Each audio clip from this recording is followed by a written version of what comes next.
Hood FM. The night comes alive with Gramophone.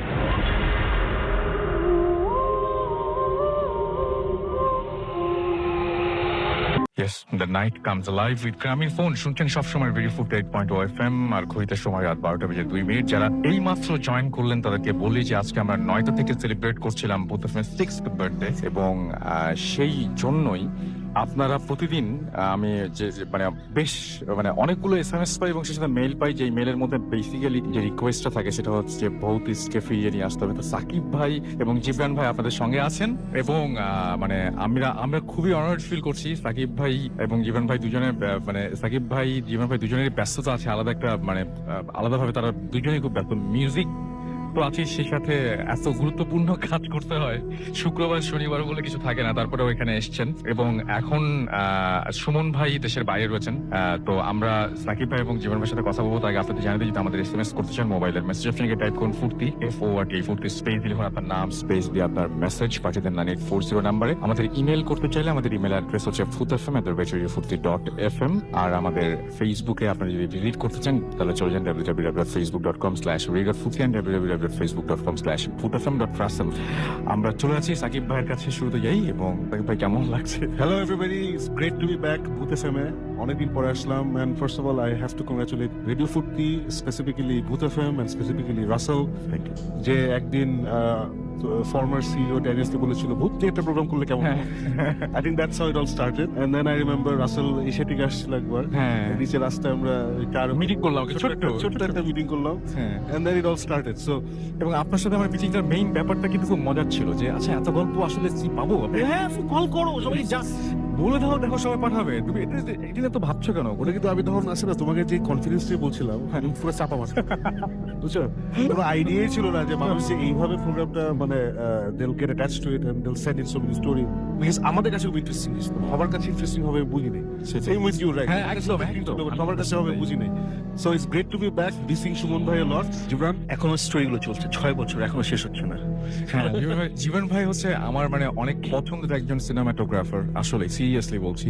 জীবন ভাই আপনার কোনো প্ল্যান নাই আসলে সিরিয়াসলি এরকম কোনো ফিল্ম বা কিছু ইন ফিউচার করার? ডেফিনেটলি অনেক ইচ্ছা আছে, অনেক কিছু করার। হরর ফিল্ম আমরা চাই আপনার কাছে। হ্যাঁ ফিল্ম হবে, এটা বলে দিচ্ছি, ফিল্ম হবে যাই, because as you said we all very busy, but there is always time for the things that you love, একদম, which is why আমরা আজকে এখানে আসছি, because we love Futti, we love Booth FM, so we here. So film করার ইচ্ছা আছে, but যেটা হয় যে আসলে আমি তো চাকরি করি and so time and everything is a huge problem, but we have some great stories we want to tell, so film হবে। Oh definitely ইনশাআল্লাহ। সো আমরা কিছু শুনতে চাই আজকে, প্লিজ ছোট করে হলেও কিছু শুনতে চাই, আর বড় করে তো কথা নেই। In a galaxy far far away। যেটা হচ্ছে মানে আমরা তো আসলে স্টোরিজ যে কারণে আমরা আসলে অনেক কিছু মানে অনেকদিন আসি না বা রেগুলারলি আসি না, বিকজ আমরা স্পেসিফিক ইনভেস্টিগেশনে যেতাম, যে হ্যাঁ সেটাই স্পেসিফিক আমাদের যে ঘটনাগুলো হয়েছিল ওগুলো আমরা বলতাম। সাকিব আপনার ফ্যামিলিরও অনেক ঘটনা আছে, মানে এটা প্রচুর, আপনি ঘটনা সব ভুলে গেছি কিছু। এটা যেটা হয় যে আসি না দেখে আর মনে নেই, কারণ we stopped investigating I think 3-4 years back, 5 years back। So but যেটা আমি করতে পারি রাসেল, কারণ আমাদের এখানে অনেক নতুন লিস্টার আছে যারা আমাদের পুরনো স্টোরিটা তো খুব ভালো হয়, খুবই ভালো হয়, খুবই ভালো হয়। So I can share one or two of the stories, please। So আমার একটা ফেভারিট স্টোরি, যেটা মানে আমার ফ্রেন্ডরা আমাকে প্রায় জিজ্ঞেস করে, যে ওরাও কিন্তু আমাকে অনেক জ্বালায় যে বহুত স্কুলিং না কেন। সো ওরা আমাকে এখন একটা নতুন প্রশ্ন করে, সেটা হচ্ছে যে এতগুলা এক্সপিরিয়েন্সেস ইউ হ্যাড, তারপর আমি বলে যদি আমরা এগুলো বিশ্বাস করি না, এটা আবার অ্যাড করি, যদি আমরা বিশ্বাস করি না, বাট ওর যতগুলো এক্সপিরিয়েন্স হয়েছে কোনটা তোকে সবচেয়ে বেশি ফ্রিক আউট করছে বা ভয় দেখাচ্ছে, তখন আমি ইউজুয়ালি দুইটা স্টোরি বলি। তো একটা স্টোরি আজকে আমি শেয়ার করতে চাই, যেটা তুমি অবভিয়াসলি শুনছো, মাসুমও শুনছো। In fact Masum is the other guy who's been behind the console, সবাই জানে না সেটাই। ফার্স্ট এপিসোড থেকে ছিল, হ্যাঁ একদম। Masoom is the guy you guys don't know. He's the guy who takes care of all the voice and the sound and the music that you hear.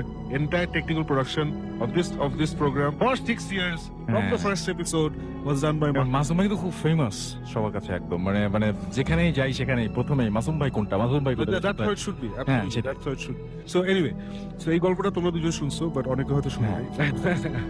This is a story of একদম প্রথমকার দিকে যখন আমরা শুরু করছি, just বহুত side একটা form হয়েছে। So তখন একদিন সুমন ভাইয়ের কাছে একজন আসলো, একটা ইয়াং ছেলে এসে বলল যে মানে সময় আমাদের ডাক দিছে আমরা গেছি, তো বলছে যে একটা ছেলে আসছিল, ওর একটা নানা বাড়ি আছে এই জাস্ট নদীর ব্রহ্মপুত্র ওই সাইডে, যে কি বলে ওইটাকে, ওই যে নতুন লাইসেন্স করতে যেতে হয়েছে, ইকুরিয়া বা কেরানীগঞ্জ। হ্যাঁ ওই সাইডে, হ্যাঁ ওই সাইড। জাস্ট ওইটা পার হয়ে একটু গেলি ওই সাইড, ওখান থেকে আসছে। তো ওদের ঘরে পুরোনো নানা বাড়ি আছে, ওখানে একটা রুম নিয়ে খুব প্রবলেম, কেউ থাকতে পারছে না, পুরোনো বাসা এখন কেউ নাই। তো আমি বললাম যে মানে special why should be go there versus anything else. বলে যে ছেলেটা একটা কথা বলছে, ওটার পরে আমার কাছে খুব ইন্টারেস্টিং লাগছে। কি কথা? ছেলেটা নাকি এসে সোমভাইকে বলছে যে শোন ভাই, আমাদের নানা বাড়িতে একটা রুম আছে যেখানে যদি কেউ ঘুমায় তাহলে সকাল হয় না। এই লাইনটা খুবই মানে ডিস্টার্বিং। হ্যাঁ, ঘুমাইলে আর সকাল হয় না, এটা মানে কি? তখন বের হলো যে অ্যাপারেন্টলি ওর নানা নাকি জিন পালছে। আচ্ছা। এটা খুবই কমন একটা বাংলাদেশের বা এই কালচারের একটা জিনিস, যে জিন পালা and all of that. So উনি জিন পালতেন, ওনার নাকি পোষা জিন ছিল একজন। So after he died for whatever reason, ওই রুমে ওই জিন কাউকে থাকতো। ওনার একটা বড় বেডরুম ছিল, ওখানে কাউকে থাকতে হতো। সো ওনার রুমটা, উনি যেহেতু বাড়ির মালিক ছিল, ওনার রুমটা সবচেয়ে সুন্দর একটা বড় রুম, সো ওখানে কেউ থাকতে পারতো না। অ্যাপারেন্টলি বেশ কয়েকজন চেষ্টা করছে, এন্ড যেই কারণে লাইনটা হচ্ছে, ওখানে ঘুমানোর পরে they fail to coma. So এটা নাকি দুইজন হচ্ছে, যে কোমায় হয়েছে, একজন নাকি 6 মাস কোমায় ছিল, একজন 3 মাস কোমায় ছিল, এন্ড কোমা থেকে একজন নাকি মারা গেছে। সরি, 3 জন ছিল। এগুলো ভেরিফাইড না, এগুলো হচ্ছে গল্প, জানি না। আচ্ছা, ও বলছে, আমরা শুনছি একজন নাকি মারাই গেছে, কোমা থেকে আর উঠে নাই, একজন 6 মাস পরে উঠছে, একজন 3 মাস পরে উঠছে। এন্ড যারা উঠছে ওদের গল্প ছিল যে ওরা নাকি একটা ওয়ার্ল্ডে ছিল যেখানে সবকিছু গ্রে, কোনো কালার নাই, কোনো কিছু নাই, মানে সারাক্ষণ একটা টয়লাইট, সূর্য কখনো ওঠে না, রাতও না, মানে বিভৎস একটা জায়গা। ওখানে কেউ নাই, ওখানে খালি একা। এই জায়গাগুলো কিন্তু খুব অদ্ভুত, এই কথাগুলো মানে এখানে কি সে সারাক্ষণ একা ছিল এবং সে পাগল হয়ে গেছে, কারণ একা 6 মাস, মানে ওখানেও হি ফেল যে টাইম ইজ মুভিং, বাট ওর কাছে 6 মাস মনে হয়নি। 6 মাস তো আমাদের টাইমে ছিল। ও বলছে যে ও পাগলই হয়ে গেছিল। ইনফ্যাক্ট ওদের রিহ্যাবিলিটেট করতে অনেক টাইম লাগছে। After the came out of the coma, ওদের মোটামুটি আরো 1-1.5 মাস 2 মাস লাগছে নর্মালি মানুষের সাথে আবার ইন্টিগ্রেট করতে। সেইগুলো আমরা শুনে আমরা তো এগুলো বিশ্বাস করি নাই, বাট আমরা যেটা করি যে আমরা কাউকে আসলে ওভাবে জাজ করি না, যে ভাই আপনি মিথ্যা কথা বলতেছেন বা বানায় বলতেছেন। আমরা দেখি জিনিসটা শুনতে ইন্টারেস্টিং নাকি, ইফ ইট ইজ ইন্টারেস্টিং তাহলে আমরা যাই। তো সোমন ভাই যখন আমাদের এগুলো বললো, সোমন ভাই এক্সট্রিমলি ইন্টারেস্টিং, চলেন যাই। সো আমরা গেলাম। সো ওই এলাকায় আমরা পৌঁছেছি অ্যারাউন্ড রাত 10টা 10:30 দিকে পৌঁছায়। তো তখন আমাদের ইকুইপমেন্ট খুব কম ছিল। We had a basic camera, হ্যাঁ we had basic camera, night vision ছিল, যেটা ইনফ্রারেড, আর উই হ্যাড সাউন্ড রেকর্ডার্স। তো আমাদের আর ইএমএফ ফ্রিকোয়েন্সি রিডার্স এগুলো কিছু ছিল না, ডিরেকশনাল থার্মোমিটার সব কিছু ছিল না। তো এই ক্যামেরা সেট আপ করতে লিটারালি 15 মিনিট আছে। 15 মিনিট আমরা ক্যামেরা সেট আপ করছি, চেক করছি আমাদের সাউন্ড টাউন্ড ঠিক আছে নাকি, ফাইন। তারপরে আমরা ডিনার করিনি, কারণ ভাবছিলাম ঢাকার বাইরে যাচ্ছি, বাইরে গিয়ে ডিনার করবো। সো বের হয়ে ওই কাছে একটা ওই শ্যান্টি টাইপের ছিল ওই রাস্তার দোকানগুলো, ওখানে গিয়ে আমরা ওগুলো খুব পছন্দ করি, রাস্তার পাশের দোকান। তো ওখানে গিয়ে আমরা হেভি পেট ভরেছি, পেট ভরে খেয়ে 11:30টার দিকে ওয়েন্ট ব্যাক টু ওই রুমটা খুব ভেরি টিপিক্যাল পুরোনো দিনের যে বাসাগুলো যেমন হয় আগে, সেরকম একটা রুম, এবং পুরোনো দিনের বাসার মতো বিশাল বিশাল জানালা আছে, ওখানে থাই অ্যালুমিনিয়াম গাছ নাই। সো জানলা আছে, কাঠের জানলা। সো আমরা গিয়ে ওই রুমের লাইটটা নিভিয়ে দিয়ে সো বেসিক্যালি বাসাটার সামনে বিশাল একটা উঠান আছে, মানে ওই রুমটার সামনে একটা ব্যাকইয়ার্ড ছিল মনে হয়, বিশাল একটা উঠানটা আছে, ওটার পরে ওয়াল, তারপরে একটা গলি, গলির ওই পাশের কিছু বিল্ডিং এবং স্ট্রিট লাইট। সো যেহেতু এটা ঢাকা একটু বাইরে মফস্বল টাইপের জায়গা, সো অত লাইট আসলে নাই আমাদের ঢাকার ভিতরে যেরকম লাইট থাকে। সো খুব কয়েকটা চিমচিমে স্ট্রিট লাইট আছে, এই হচ্ছে আলো। আর চাঁদ ছিল মনে হয়, চাঁদ ছিল না দিন মাইকে, সরি বলবো না, just it should ছিল it was day, night, it was night, it was totally night. I think there was some moon. No, there was no moon because don't remember. আচ্ছা, ওকে। সো দিন হয় চাঁদ ছিল, মানে হয় অমাবস্যা ছিল অথবা মেঘে ঢাকা ছিল, কিছু ছিল। তো আমরা তখন ওই টিয়ে করে সব সেটেট করে বসছি, তো ওই ওয়েটিং যে কিছু হবে নাকি। তো ইউজুয়ালি যখন কিছু হয় তখন যেমন জিবরানের সেন্স করতে পারে, জিবরান সব জায়গায় একটা ফিলিং পায়। সো ও কিছুটা বলে যে আই এম ফিলিং সামথিং, অথবা কিছুটা বলে যে কিছুটা হচ্ছে মনে হয়, and then usually the next person to pick it up is Suman ভাই, এন্ড আই এম সামবডি যে জীবনে কিছু পিক আপ করি না, সেটাই। সো ওই দিন দেখি যে জিবরান ভাই সুমন ভাই ওকে, মানে কেউ কিছু কারো কোনো সমস্যা হচ্ছে কারো কোনো সমস্যা হচ্ছে না। যোগ করতেছি আমরা যেটা করি, মানে ওয়েট করতে করতে যেটা হয়, মানে একবারের জন্য মনে হয় না যে আমরাও কোমায় চলে যেতে পারি বা এরকম কিছু? ওটা তো আমরা বিশ্বাসই করি। মানে এইসব গল্প কিন্তু বিশ্বাস করে। সেটাই। Anyway again I am saying, যে গল্পটা বলছে আমরা জাজ করি নাই, আই এম জাস্ট সেইং আমরা বিশ্বাস করি। সো জাস্ট অ্যাজ এই গল্প শুনে যে শুনবে তার বিশ্বাস করার কোনো দরকার নেই, জাস্ট শেয়ার করতেছে একটা জিনিস। সো আমরা খুব নর্মালি কথা বলছি and the next thing I remember আমার চোখ খুলল। কথা বলছি নেক্সট থিং আই সি, আমি জাস্ট চোখটা খুললাম, চোখ খুলে দেখি যে জিবরা সোন ভাই আমার সামনে নাই, আমি বসে আছি ওয়ালে হেলান দিয়ে ঘুমাচ্ছি, রুমে কোনো ফার্নিচার ছিল না, আচ্ছা, ওয়ালে হেলান দিয়ে ঘুমাচ্ছি। কি ব্যাপার, পাশে টাকা দেখি জিবরান সোন ভাই দুজনে ঘুমাচ্ছে। আচ্ছা, আমি লাইক এটা কেমনে হইলো, আমি অবশ্য আমার কোনো মেমোরি নাই যে আমি কখন ঘুমাই গেছি। সো এটা খুবই অড। সেটাই। So, আমি তখন ইমিডিয়েটলি দুজনকে ডাকছি যে সুমন ভাই উঠেন। So, ওরা উঠছে, উঠে আমি লাইক হোয়াট হ্যাপেন্ড, মানে সবাই একসাথে ঘুমিয়ে গেলাম, ঘটনা কি? তো শুনলাম যে আই ডোন্ট নো, মানে এটা তো জীবনে হয় নাই, মানে এর আগেও আমরা অ্যাটলিস্ট 6-7টা ইনভেস্টিগেশনে গেছি, তখন সেটা তো হয় নাই, আগে আমরা তো ঘুমাই নাই, এটা কি ধরনের কথা? তখন আমরা কারোরই মনে নাই হোয়াট হ্যাপেন্ড। সো আমরা যেটা করলাম, ক্যামেরা রেকর্ড চলছিল, আমরা দেখি যে we slept from say 12:30 to 1:30 এর মতো, 1 ঘন্টা টাইম আমরা কেউ জানি না কি। ক্যামেরা রিওয়াইন্ড করে আমরা দেখতেছি যে 3জন আড্ডা মারতেছি, আমরা আড্ডা মারতে আমি হাই তোলা শুরু করে আমি একটু ওয়ালের কাছে গিয়ে বসে ওখানেও একটু দু একটা কথাবার্তা বলে হঠাৎ করে চুপ করে ঘুমিয়ে গেছি। আল্লাহ। তারপরে দেখি ওরা দুজন আমাকে নিয়ে একটু হাসাহাসি করতেছে, আচ্ছা, যে এই মোটা ঘুমিয়ে গেছে, এই শাকিব এত খাইছে, এসব বলতে ওরাও দেখি আস্তে আস্তে আমার কাছে চলে আসলো, ওরাও বসে লিটারালি দুজন কথা বলতে আর দুজন স্মুথলি ঘুমিয়ে গেছে। And then for 40-45 minutes of the trip আমি তিনজন ঘুমাচ্ছি, আর কিছু নেই। তাহলে এটা কেমনে হইলো? তখন আমি জিজ্ঞেস করলাম জিবরানকে যে are you feeling anything, what is this? He said no, I don't feel anything. তখন সুমন ভাইকে আবার জিজ্ঞেস করলাম যে আপনি আর ফিলিং এনিথিং, যে এনিথিং রং? সুমন ভাই বলে যে না, আমি তো কিছুই ফিল করছি না। তখন আমরা ডিসকাস করলাম যে তাহলে এটা হতে পারে যে আমরা যেহেতু এই রাতে বাইরে খাইছি, মানে এই জায়গায় মানে খাবার কিছু হইতে পারে, তেল তুলে প্রবলেম হতে পারে, মশলার প্রবলেম হতে পারে। সো মেবি খাবারে কোনো প্রবলেম ছিল এবং আমরা ওটা খাইছি, এন্ড যেটা হয় যে মাঝে মধ্যে ঘুম চলে আসে বা ইয়ে আসে। সো উইথ সাচ এরকম কোনো একটা প্রবলেম হয়েছে, এটাই সবচেয়ে সাইন্টিফিক রিজনিং আমরা বের করতে পারলাম, লজিক। এই কারণেই আমরা 3জন ধাম করে ঘুমাই গেছি। ঠিক আছে, ভালো কথা, ঘুমাই গেছি। সো আমরা বাই দ্য টাইম ক্যামেরা তো 1 ঘন্টা ইয়ে হয়ে গেছিল, সো ব্যাটারি চেঞ্জ করে ক্যামেরা আবার সেট আপ করে আমরা ওয়েট করতেছি। Within 5 minutes the camera battery died. Within 5 minutes camera battery died. এটাও তো খুবই মানে abnormal. এটা খুবই abnormal, বাট তখন আমরা তো প্রথম তো আমরাও নিজেরাও শিওর না যে আসলে কি হয়েছে। আমি ইমিডিয়েটলি জিবরানকে দোষ দিচ্ছি যে তুই হালা টেকনিক্যাল ইনচার্জ, ব্যাটারি চার্জ করস না এসে। I took it personally. বলে আমি চার্জ করে, আমি সবগুলো নিজে চার্জ করছি নিজের হাতে, ও অনেক বলতেছে, আমিও বলছি, সময় কিছু বলতেছে, মজা দেখতেছে। তো এইসব বললে সে আবার ওই ব্যাটারি বের করে রাখলো, আবার থার্ড ব্যাটারি বললাম আর মিনওয়াইল ওই দুইটা ওখানে পাওয়ার অফ ছিল, চার্জ হচ্ছে, ওটা চেক করে ফুল ব্যাটারি আছে, দিলাম, ঠিক আছে। ওটাও উইদিন 10 minutes এরকম, 8 to 10 minutes এর মধ্যে দ্যাট ব্যাটারি গেল।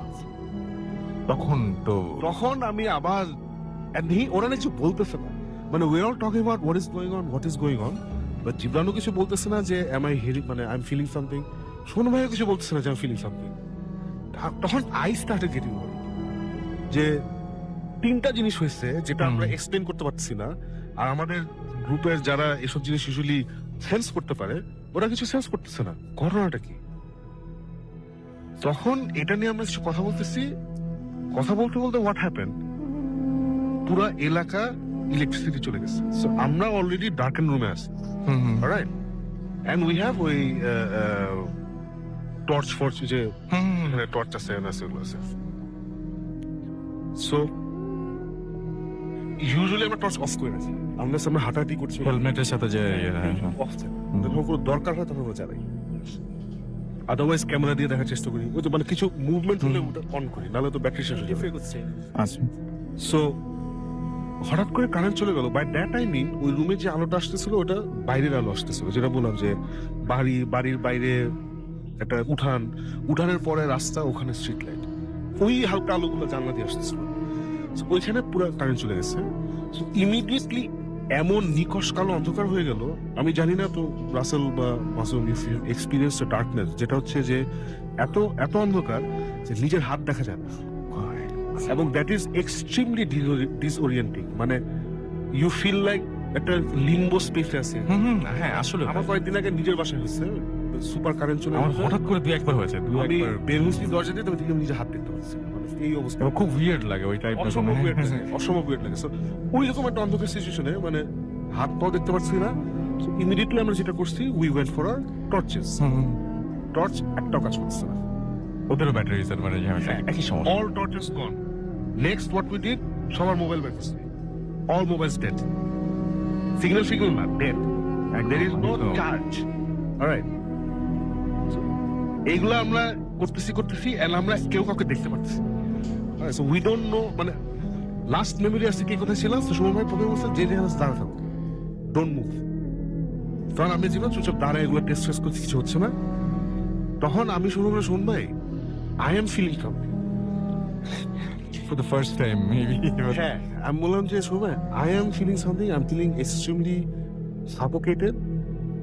আমার কাছে মনে হচ্ছে প্রেশার একটা ফিল করতেছি on my chest and heart, মানে প্যানিক হলে যেটা হয় ওইরকম একটা ফিলিং লাগতেছে। আপনারা কিছু ফিল করতেছেন? মানে আমি ভয়ের কথা বলতেছি না। যেটা বলে না, আই ডোন্ট ফিল এনিথিং, সময় বলে আই ডোন্ট ফিল এনিথিং। এইরকম সময় কিছুটা ততক্ষণ আমাদের চোখ সয়ে আসছে টু দ্য ডার্কনেস। সো আমরা নিজেদের হাত একটু দেখতে পাচ্ছি। সো তখন দেখলাম সোহন ভাই জানলা যেখানে ছিল, উনি জানলার কাছে দাঁড়ায় ছিল এন্ড ইজ লুকিং আউট। তখন সোহন ভাই আমাদের ডাকছে, তোমরা এদিকে আসো। সো উই জয়েন্ড হিম জানলার কাছে গিয়ে। জানলা দিয়ে তাকায় দেখি বাইরেটা না, মানে ইটস এক্সট্রিমলি উইয়ার্ড, মানে প্রচন্ড গ্রে টাইপের একটা সিচুয়েশন। মানে ওই যেটা শুনে হ্যাঁ, মানে অ্যাজ ইফ সব মারা গেছে আর কি, মানে সবকিছু থেকে লাইফ চলে গেছে। আসলে একটা দেয়ালেরও তো লাইফ থাকে, একটা বিল্ডিং এর একটা লাইফ থাকে, রাস্তারও একটা লাইফ থাকে। It's like we were looking at something যেখানে nothing was alive and it's very dark, আবার একটু গ্রে, মানে এক্সট্রিমলি উইয়ার্ড। সো আমরা তিনজন ওখানে দাঁড়ায় আসছি এন্ড উই সি অনেক দূরে আকাশে একটা রেড লাইট যেটা ব্লিক করতেছে। আচ্ছা, তো এটা আমরা ধরেই নিছি এটা ওয়ান অফ দোজ হয় ইলেকট্রিক টাওয়ার্স অথবা মোবাইল ফোন টাওয়ার্স, বিশাল টাওয়ার থাকে, ওটার উপর একটা লাইট ব্লিক করছে। আমরা তিনজনই তখন আমাদের আশেপাশে কোনো লাইট পেয়ে গেছে, রাইট? আমরা তিনজনই ওই লাইটটার দিকে তাকিয়ে আছি যে ওই লাইটটা ব্লিক করছে। হঠাৎ করে আমি রিয়েলাইজ করলাম, পরে আসতাম and they felt the same way. হঠাৎ করে রিয়েলাইজ করলাম ওই লাইটটা আস্তে আস্তে ইজ গোয়িং অ্যাওয়ে, দূরে চলে যাচ্ছে। হ্যাঁ, লাইটটা আস্তে করে দূরে চলে যাচ্ছে। আর তখন আমার মধ্যে একটা ভয়াবহ, মানে সিরিয়াস একটা ভয় আসছে। আমার তখন মনে হচ্ছিল যে ওই লাইটটা যদি চলে যায় তাহলে আমি আর জীবনে আলো দেখতে পারবো না। এই ফিলিংটা আসছে হঠাৎ করে। যে আমি ওখানে দাঁড়ায় আছি, আমরা তিনজনই দাঁড়ায় আছি, none of us are moving, nobody is talking, and ওই লাইটটার দিকে দেখছি, লাইটটা আস্তে করে দূরে চলে যাচ্ছে। এবং আমার মনে হচ্ছে যে এই লাইট যদি চলে যায়, মানে আমরা কেউ ভয় অন্যদিকে তাকাচ্ছি, এই লাইটটা দিয়ে তাকাতে হবে আমাদের, আর আমাদের লাইফে আর কোনো লাইট নেই। এটা যদি চলে যায় তাহলে আমরা আর জীবনে আলো দেখতে পারবো। এরকম ফিলিং নিয়ে বসেছি, দাঁড়ায় আছি, এন্ড দেন লাইটটা আস্তে চলে গেল, সাডেনলি জাস্ট ডিসঅ্যাপিয়ার, দূরে গিয়ে ডিসঅ্যাপিয়ার করলো। Pin drop silence. আমরা তিনজন যে ইউজুয়ালি হাসাহাসি করে যোগ করি, পিন ড্রপ সাইলেন্স, দাঁড়ায় আছি একভাবে জানলা দিয়ে বাইরে তাকায় আসছে, there is no light in our lives. এই ফিলিংটা কিন্তু ভয়াবহ, কোনো লাইট নাই চারপাশে নাই, এটা হয় না, আসলে এটা হয় না। Very dangerous. এরকম বোধহয় আমরা অ্যারাউন্ড, তখন মনে হচ্ছে ঘন্টার পর ঘন্টা দাঁড়াচ্ছিলাম। পরে আমরা বের করছি যে 5 মিনিট। তখন মনে হচ্ছে আল্লাহ কতক্ষণ ধরে দাঁড়ায় আসছে। 5 মিনিট পরে যেটা হলো, ধাম করে ইলেকট্রিসিটি ফেরত আসলো। মানে আমরা তো রুমে অলরেডি লাইট অফ ছিল, রাস্তার লাইট গুলো ফেরত আসছে, রাস্তায় ফেরত আসছে। তখন ম্যাজিক্যালি সব চেঞ্জড। আর এটা আমরা কি মানে নিজেরা ইলুশন দেখে যাই না, মানে লাইট আসছে, মানে মনে হচ্ছে আমরা সবাই প্রাণ ফিরে পেলাম। রাস্তার লাইট ঠাস ঠাস করে একটা জ্বললো, হঠাৎ করে দেখি we can see the sky, we can see the buildings properly, নিজেদেরকেও ঠিক মতো দেখতে পারতেছি। তখন আমি শোভন বললাম, শোভন ভাই আমার কিন্তু ভয়াবহ উল্টাপাল্টা লক্ষ্য জিনিস করলাম, আপনারা কি এখনো কিছু ফিল করতেছেন? জীবন বললেন আমি এখনো কিছু ফিল করতেছি না, আমি এখনো কিছু ফিল করতেছি না। বাট আমার মনে হয় এখানে অসম্ভব গন্ডগোল আছে, বিকজ তুমি জীবনে কিছু ফিল করো না। So let's just get the hell out of here. তারপরে আমরা ওখান থেকে লিটারালি গাড়ি বসে প্যাক করে 2 minutes we ran out। তখন বাজে 3টা মিনিট হবে, জাস্ট র্যান আউট, গাড়িতে করে চলে গেছি। পরে ওই ছেলেটাকে ডাকা হয়েছে, সৌম্য ডাকছে বাসায়, দেখে ছেলেটাকে বলছে যে আপনার কোনো এভিডেন্স পাইছেন? সৌম্য বলছে আমরা কোনো এভিডেন্স পাই নাই, but that room is bloody haunted, something seriously wrong in that room, so we would recommend ওখানে কিছু না। কি অদ্ভুত ব্যাপার যে মানে যে দুজন বুঝতে পারেন, রিজন ভাই এবং মানে দুজনে কেউ বুঝতে পারেন। আরো স্ট্রেঞ্জ ফিলিং আমার কাছে ওয়ান অফ দ্য স্ট্রেঞ্জেস্ট থিং হচ্ছে আমরা তিনজন কিন্তু কথা বলিনি, রাইট? যে আমরা কি ফিল করছিলাম যখন লাইটটা দেখছিলাম, একই জিনিস, যে অ্যাজ ইফ ওটা ছিল আমাদের লাস্ট হোপ, মানে এটা আমরা শেষ ফ্লাইট দেখবো, ওটা চলে গেলে আমরা আজ এই জায়গাটা খুব ভয়ঙ্কর, কিন্তু মানে এই ফিলটা কেন আসবে এটা? একই ফিলিং মানে দ্যাট তুমি সেটাই। এটা পরে আমরা অনেক কথা বলছি, যেমন আমাদেরকে প্রথমে যে ওই ছেলেটা একটা কথা বলছিল যেখানে ঘুমাইলে সকাল হয় না, সাইকোলজিক্যালি হয়তো আমাদের মাথাটা ঘুরতেছিল জিনিসটা, মানে এভিডেন্স ব্যাপারটা। আপনি যে কালারটা দেখলেন না, ওইটা আমাকে ভয় লাগছে। ওই জায়গাটা যে মানে সবকিছু গ্রে, কেন মানে সবকিছু মানে মারা গেছে এরকম type of ব্যাপার।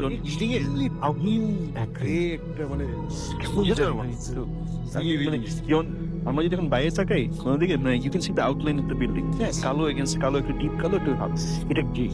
এবং আমার মানে আপনারা তো সব জায়গায় সেকেন্ড টাইম থার্ড টাইম যান, আমি শিওর যে ওখানে তার না ওখানে না ভাই, প্রাণের ভয় যে ওখানে আর চাই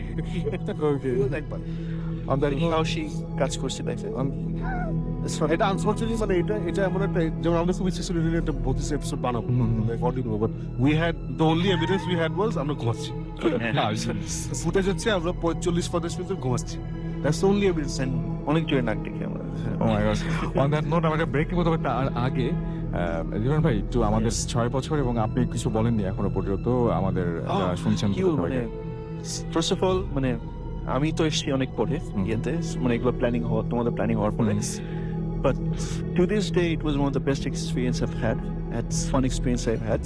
আর আমি বলে দিই, যখন আগে যারা শুনতো আমরা কেন সবসময় 12:30টার পরে কথা বলতাম, হচ্ছে বিকজ আমাদের 11তলা বেয়ে উঠতে হতো। বেয়ে ওঠার পরে আধা ঘন্টা আমরা শুধু আমাদের নিঃশ্বাস নেওয়া ক্যাচ করা হতো। সো তারপরে thank you for tolerating and congratulations to especially you, Thank যে you. 6 বছর ধরে you kept it alive, you kept it going, and both of you, and আমি জানি না how is this possible, but you've done it. মানে regular আপনাকে, মানে আপনি নাই এটা মিস করে আমার এসএমএস প্যানেল, এবং এসএমএস প্যানেলে রেগুলার মানুষ নানান রকম নাম দিয়ে এসএমএস পাঠাতেই থাকে এখনো পর্যন্ত। যেটা আপনি, আমি তো কথাই বলতাম না। আপনার স্টার্ট তো voice was the most popular voice. হ্যাঁ এবং এক্স্যাক্টলি, এবং আপনি যে স্টার্ট করেছেন যে কত উইয়ার্ড নাম হতে পারে। হ্যাঁ মানে আপনি এসএমএস বলতেন যে যত উইয়ার্ড নাম হবে সেই এসএমএস গুলো পড়বে।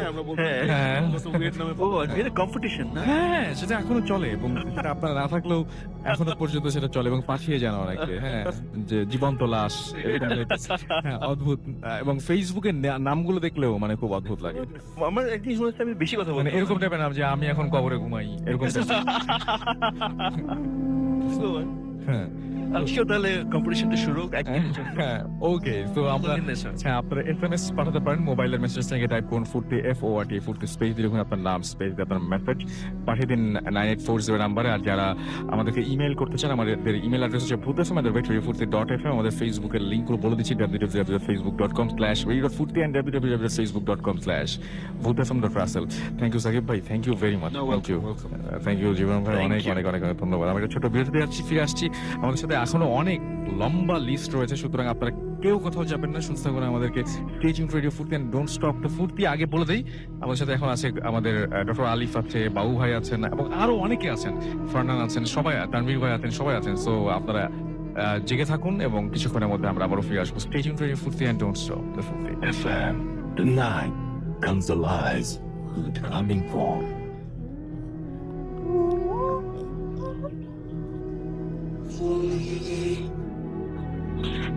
আসসালামু আলাইকুম রাসেল ভাই।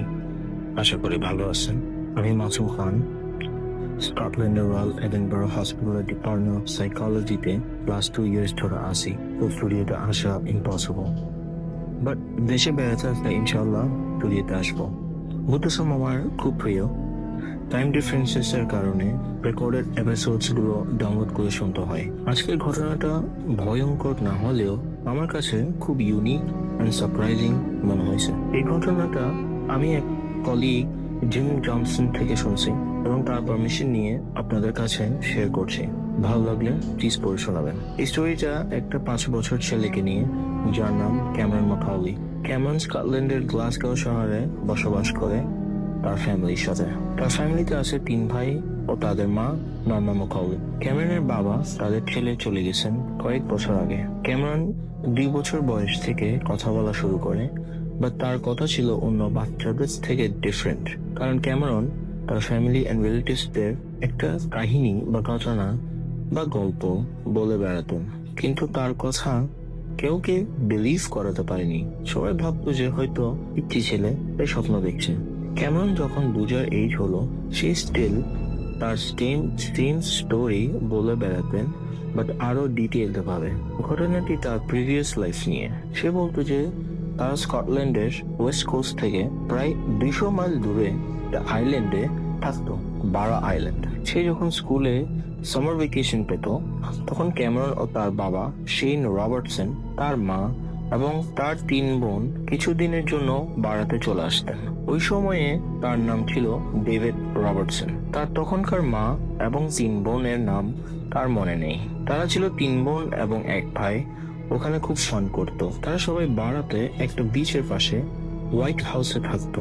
ক্যামেরন তার বেডরুমের জানালা দিয়ে তাকালে দেখতে পেত বিচ, আর ওখানে প্লেন ল্যান্ড করতো। তাদের একটা ডগিও ছিল, যেটা গায়ের রং ব্ল্যাক অ্যান্ড হোয়াইট। ডগিটাকে তারা খুব লাভ করতো। তার বাবা শেন রবার্টসন একদিন রোড ক্রস করার সময় একটা ট্রাক তাকে মেরে দেয় এবং তিনি মারা যান। তার এই আগের জীবনের স্টোরি শুনে ক্যামেরনের মা নর্মা ম্যাকাউলি তাকে অ্যাস্ক করলো যে তুমি এখানে কিভাবে আসছো। নর্মা কোয়েশ্চেনের অ্যান্সার দিয়ে ক্যামেরন বলল, আমি একদিন বিচে বল নিয়ে খেলতেছিলাম এন্ড সাডেনলি বলটা একটা হোলে পড়ে যায়। আমি হাত দিয়ে নিতে ট্রাই করি, বাট এত ডিপ ছিল যে রিচ করতে পারছিলাম না। আমি ওই হোলে নেমে যাই এন্ড সাডেনলি আমি একটা হোয়াইট ড্রেস পরা এক লম্বা বয়স্ক ব্যক্তিকে দেখতে পাই এবং সে আমাকে বলল, বাবা তুমি এখানে আসছো কেন? আমি বললাম, আমার বল নিতে আসছে। এরপর লোকটা বললেন, তুমি চলে যাও, তারপর আমি দেখি আমি তোমার বাসায় চলে আসছি। নর্মা ম্যাকাউলি তার ছেলের কথা শুনে মনে করলো যে প্রবাবলি ক্যামেরনের কোনো প্রবলেম আছে অথবা তার ঘটনাগুলো সত্য। দেরি না করে নর্মা কিছু ডিসিশন নিতে লাগলো। এরপরের দিন ক্যামেরনকে স্কুলে ড্রপ করে তার মা গেল এক সাইকিয়াট্রিস্টের কাছে সাজেশন নিতে। তার ছেলে যে প্রবলেমটি হয়েছে তা নিয়ে সবকিছু ডক্টরকে ওপেনলি বলে। ডক্টর সব শুনে বললেন যে আপনার ছেলের যে প্রবলেমটা তা নিয়ে রিসার্চ করে এমন কিছু প্রফেশনালস আছে, তাদের মধ্যে একজনকে আমি পার্সোনালি চিনি। সে হলেন ইউএসএ এর পেনসিলভেনিয়া ইউনিভার্সিটি এর মেডিকেল স্কুলের CRS চাইল্ডহুড রিইনকার্নেশন সিন্ড্রোমের head of the department doctor Tim Hardy. So কয়েকদিন পর নর্মা ডক্টর টিমের সাথে ফোনে কনভারসেশন করে এন্ড ক্যামেরনের ব্যাপারে সব বলে। দেন ডক্টর বলল যে সে নাকি কারেন্টলি চাইল্ডহুড রিইনকার্নেশন সিন্ড্রোম বা CRS নিয়ে রিসার্চ করতেছে এন্ড ক্যামেরনের কেসটা সে নিজেই হ্যান্ডেল করবে, কারণ তার রিসার্চের কাজে আসবে। ডক্টর টিম 1 মান্থ পর স্কটল্যান্ড আসে নর্মা ও ক্যামেরনের সাথে মিট করতে। ক্যামেরনের বাসায় গিয়ে তার সাথে অনেক কথা বললেন। তখন ক্যামেরন তার প্রিভিয়াস লাইফের ঘটনাগুলো ডক্টরের সাথে শেয়ার করেন। ডক্টর টিম স্টোরি শুনে ডিসাইড করলো যে ক্যামেরনের স্কুলে যাবে। স্কুলে গিয়ে মেন্টার্স টিচার্সদের সাথে মিটিং করলো এন্ড জিজ্ঞাসা করলো ক্যামেরনের সম্পর্কে এবং প্রশ্ন করলো যে ক্লাস বুকস এর মধ্যে বা ক্লাসের মধ্যে এরকম কোনো স্টোরি পড়ানো হয়েছে কিনা। প্রিন্সিপাল এন্ড ক্লাস টিচার্সরা বললেন যে বারা নিয়ে কখনো কোনো কিছু পড়ানো বা দেখানো হয়নি স্কুলের হিস্ট্রিতে। তখন ডক্টর টিম বুঝতে পারলো যে এই প্রবলেমটা সলভ করতে একটাই উপায়, সেইটা হলো ক্যামেরন ও তার ফ্যামিলিকে নিয়ে বারা যেতে হবে। পরের দিন ডক্টর টিম গুড নিউজ নিয়ে ক্যামেরনদের বাসায় গেল এবং তাকে জিজ্ঞেস করলো, আমরা যদি বাড়া যাই তাহলে কি তোমাদের আইল্যান্ড হাউস সব দেখাতে পারবে? ক্যামেরন জাম্প করে বলল ইয়েস, আর দৌড়াই গেল তার ব্যাগস প্যাক করতে। ডক্টর টিম, নর্মা, ক্যামেরন এবং তার দুই ভাই গ্লাসগো এয়ারপোর্ট থেকে ফ্লাইট করে স্টার্ট করলো বারা আইল্যান্ডের উদ্দেশ্যে। প্লেনে উইন্ডোর পাশে বসে ক্যামেরন খুব অস্থির, কবে বাড়ি যাবে। প্লেনটি শেষ পর্যন্ত ল্যান্ড করলো বারাতে। প্লেন থেকে নেমে ডক্টর অবাক। ক্যামেরনের কথা অনুযায়ী তাদের প্লেনটি ঠিক বিচে ল্যান্ড করলো, নাই কোনো রানওয়ে। ছোট্ট একটা এয়ারপোর্ট বিল্ডিং আছে যেখানে তারা তাদের ডোমেস্টিক কার্যকলাপ পুরো সারছে। ডক্টর এবং ক্যামেরনের ফ্যামিলি একটা হোটেলে চেক ইন করে এবং সব ডকুমেন্টস রেডি করে পরের দিনের অভিযানের জন্য। পরের দিন ডক্টর টিম বারা আইল্যান্ডের হেরিটেজ সেন্টারে গিয়ে এক হিস্টোরিয়ানের দেখা পেল। জর্জ রাফায়েল হিস্টোরিয়ান গত 25 বছর ধরে ওই হেরিটেজ সেন্টারে কর্মরত আছেন। তার সাথে ডক্টর দেখা করে জিজ্ঞেস করলো, শেন রবার্টসন নামের কেউ কি ওই আইল্যান্ডে থাকে বা থাকতো? হিস্টোরিয়ান বলল, এখানকার পপুলেশন কম বেশি 1000-এর মতো, তাই মোটামুটি সবাইকে সবাই চিনে। তাও শিওর হওয়ার জন্য হিস্টোরিয়ান তার রেকর্ড বুক চেক করলো। কিছুক্ষণ পর ডক্টরকে বললো, সরি, ওই নামে কেউ বাড়াতে থাকে না। ডক্টর তার কন্ট্যাক্ট নাম্বার দিয়ে কিছুটা মন খারাপ ও হতাশ হয়ে বেরিয়ে এলেন হেরিটেজ সেন্টার থেকে। এদিকে ক্যামেরন খুব অস্থির, তার সে ঘরে যাবে, পুরোনো মেমোরি ফেরত পাবে আশায়। সেদিন তারা অনেক খোঁজাখুঁজি করলো, অনেক জায়গায় গেল, শপিং মলে গেল, অনেক জায়গায় গেল, কিন্তু আনফর্চুনেটলি ক্যামেরনের দেওয়া ডিসক্রিপশন হিসাবে কিছু চিনতে পারলো না। দিনের শেষে মোটামুটি সবাই ছিল টায়ার্ড। পরের দিন গ্লাসগো ফেরত যাওয়ার জন্য তারা ফ্লাইটের টিকিট করে অপেক্ষা রইল ফ্লাইটের। এয়ারপোর্টের বিল্ডিং এ বসে জানলা দিয়ে তাকায় ক্যামেরনের চোখে জল দেখে মা নর্মা তাকে জড়িয়ে ধরলো এন্ড অ্যাস্ক করলো, হোয়াটস রং বেবি? ক্যামেরন বলল সে নাকি তার আগের মাকে মিস করতেছে। ডক্টরের কল আসে একটা আননোন নাম্বার থেকে। হ্যালো বলতে ওই পার থেকে ভয়েস আসে, হ্যালো ডক্টর টিম। হ্যালো, আমি হেরিটেজ সেন্টার থেকে হিস্টোরিয়ান রাফায়েল বলছি, আপনারা প্লিজ এখানে চলে আসেন ফাস্ট। এই বলে লাইন কেটে দিল। কিছু বুঝতে না পারে ক্যামেরনদেরকে এয়ারপোর্টে রেখে ডক্টর চলে গেলেন হেরিটেজ সেন্টারে। সেখানে ঢুকে মাত্র হিস্টোরিয়ান ডক্টরকে বলল, আমি আজ মর্নিং এ বারা এস্টেট ওনার্স এর আর্কাইভ দেখতেছিলাম এবং সেখানে পাই রবার্টসন নামের এক লোকের ওনারশিপ ডকুমেন্টস। সাথে সাথে আপনার কথা মনে পড়লো এবং রিং করলাম আসার জন্য। আমি আরো দেখতে পাই রবার্টসন নামের এক লোকের এখানে 60 দশকের দিকে একটা এস্টেট এর ওনারশিপ ছিল এবং কমপ্লিট কন্ট্রাক্টটাও আছে। হিস্টোরিয়ানের কথা শুনে ডক্টর কল করলো নর্মাকে, বলল গ্লাসগো এর টিকিট ক্যান্সেল করে ওই হেরিটেজ সেন্টারে সবাইকে নিয়ে জলদি চলে আসতে। টাইম ওয়েস্ট না করে রবার্টসনের সেই বাড়ির অ্যাড্রেস নিয়ে ডক্টর টিম, নর্মা, ক্যামেরন এবং তার দুই ভাই রওনা দেন হেরিটেজ সেন্টারে টুরিস্ট ভ্যান করে সেই বাড়িটির খোঁজে। পাকা রাস্তা শেষ হয়ে তারা একটি মাটির রাস্তায় উঠেন এবং তখন ক্যামেরন জানলা দিয়ে একটা পুরনো একটা ঝুপড়ি টাইপের দোকান দেখিয়ে বলল, এটা মিস্টার অ্যান্ড্রু ডোনাট শপ ছিল, এখানে আমরা ডোনাটস এন্ড টি খেতাম। ধীরে ধীরে ক্যামেরন এই নেইবারহুডটা চিনতে পারলো এবং বলল, এই তো আর একটু সামনেই তো আমাদের বাসা। তার কথা শেষ না হতেই তারা রাস্তার শেষ মাথায় এসে যা দেখলো সেটা হচ্ছে একটা 2 তলা হোয়াইট বাঙ্গালো ঠিক বিচের সামনে। ক্যামেরন উচ্চ স্বরে চিৎকার করে উঠলো, এই তো আমাদের বাসা, আমার আম্মু নিশ্চয়ই বসে আছে ভিতরে। তারা গাড়ি থেকে নেমে দেখলো বাড়িটি অ্যাবান্ডেন্ড অবস্থায় আছে। সামনের গেট ওপেন, ডোরের লক নেই। ডোর খুলে দেখলো সবকিছু ডার্টি, খুব অন্ধকার। তারা জানালার পর্দা সরিয়ে দেখতে পেল বিচ। ক্যামেরন পুরো অস্থির, খুব ছটফট করতে লাগলো। হঠাৎ একটা কর্নারে বসে পড়লো এবং কান্না করতে লাগলো। ডক্টর তাকে জিজ্ঞেস করলো, বাবা কি হয়েছে? ক্যামেরন বলল, আমার আম্মুর জন্য মন কানে। কিছুক্ষণ সবাই চুপ ছিল ক্যামেরনের ইমোশন দেখে। তারপর ক্যামেরন তাদেরকে সবকিছু দেখায়, সে কোথায় খেলতো, কোথায় দৌড়াইতো এবং তাদের বাসার ব্যাক সাইডে ছোট একটা ডোর ছিল যেটা দিয়ে তারা ডাইরেক্ট বিচে যেত। কিছুক্ষণ হ্যাপি, কিছুক্ষণ ডিপ্রেসড হয়ে সে বলল, আমি গ্লাসগো চলে যাব।